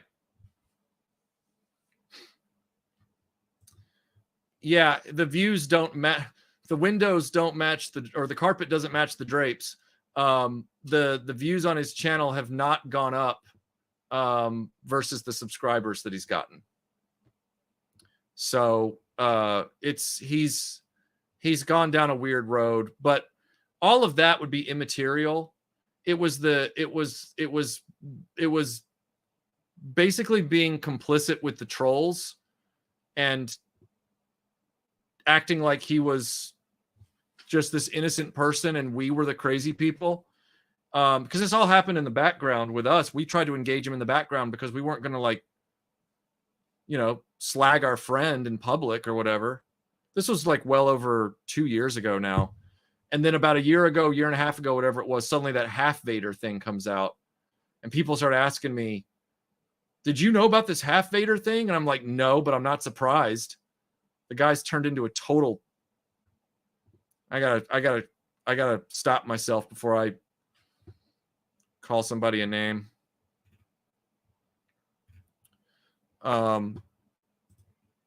Oh, Gus, thank you so much for the kind super chat. Here's a thanks since this is my first time watching you live. Well, thank you for being here. I really appreciate that. Thank you so much. Thank you. Thanks, Volkswagen.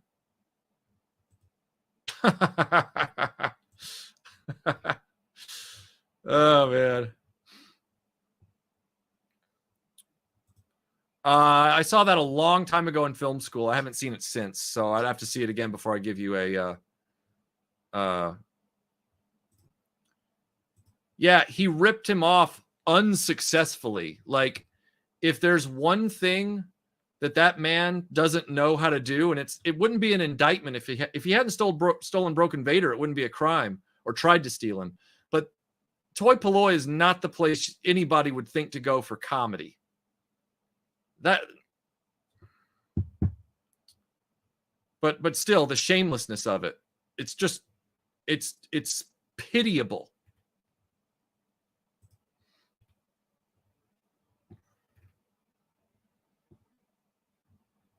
I mean, I approve this message.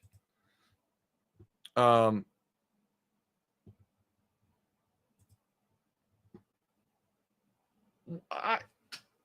are all of your sentences in all caps? Meaning like every word is capitalized. Not like you're not screaming at me, but every comment you've made, I feel like I'm talking to an AI.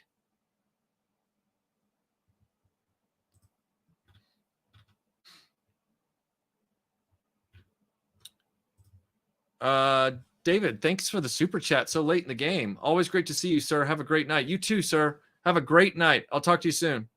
I watched your latest display tour video and couldn't help notice your Dagobah display didn't have the stand solo Jedi training Luke. Did you get it? It's an awesome figure. I have it. I haven't put it out on the display case yet because I haven't done a review of it, which I'll be doing in the next 2 weeks, I think. So you'll see it soon. I have it.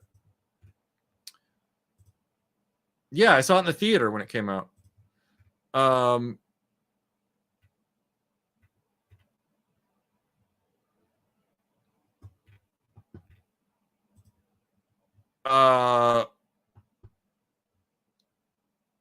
You like to capitalize the first letter of every word? Ugh. Yeah, and you know why he had his Action Man mascots? When he did his big, subscriber celebration silver play button crap, did you notice how half Vader and an Action Man doll were in the thumbnail? Who's the Action Man channel? Analog Toys. Who's the Broken Vader channel? RetroBlasting. Who are the two guys that dude who were friends to him all this time basically just kicked in the nuts? And Lo-Fi kicked us in the nuts because we were trying to work it out in the background with him because we didn't know why he was starting to be this way. But he did it anyway. And we just decided, you know what? Too many people think he's a really nice guy. And we did too. And now here he is doing this shit. So we didn't say anything. But that thumbnail, that was him getting a dig in on both of us, even though we've never done videos attacking him at all over what he did. This is the first time you're hearing about it.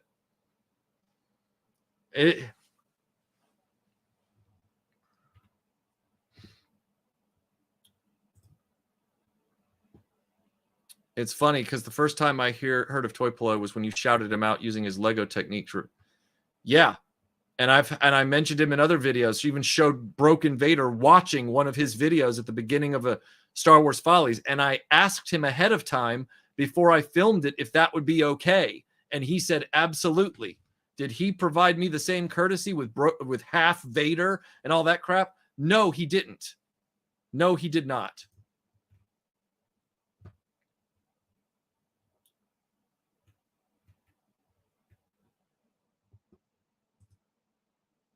Truer words never spoken, chronically. Never spoken. You're absolutely right. You do it so it stands out. So you capitalize your entire profile pic or your profile name and then capitalize every individual word in your thing so that you stand out. You see why that's probably not necessary on my streams, right? It happens. It happens.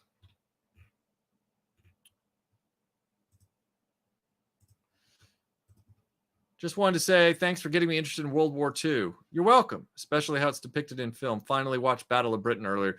Yeah, Battle of Britain that movie has its problems, but the aerial footage is not one of them.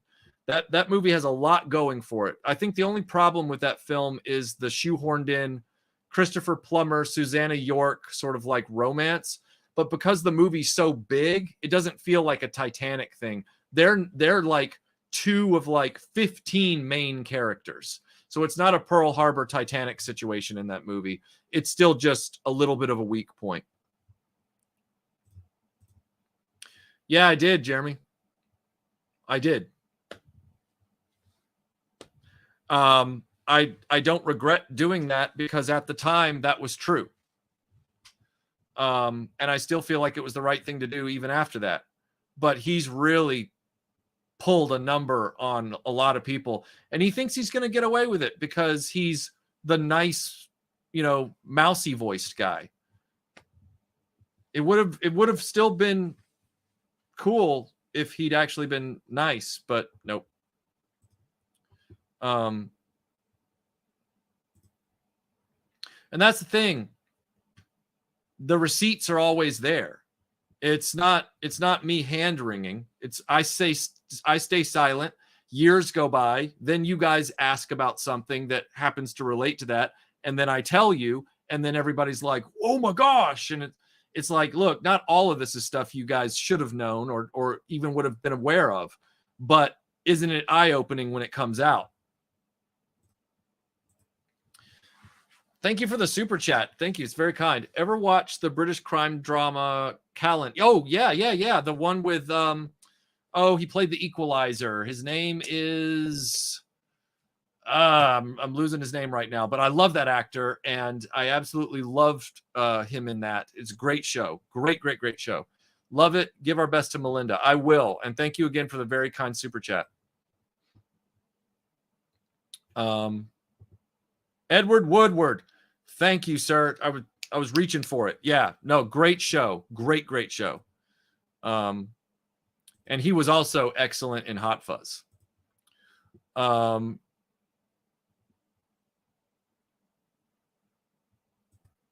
thank you, Chronically. Thank you very much. It's very kind of you. Greatest song of all time. But she's got a lot of good ones. I mean, we could stand here for another 3 hours and just rattle off tracks that are just incredible from her. Yeah, true.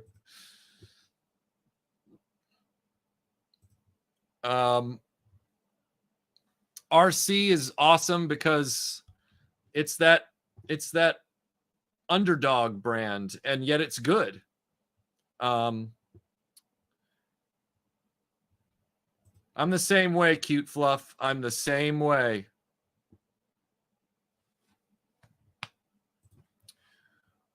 Well, everybody, it is almost 9:30. I've kept you here for almost 3.5 hours. Love Wallace and Gromit. I guess we'll call it here tonight, but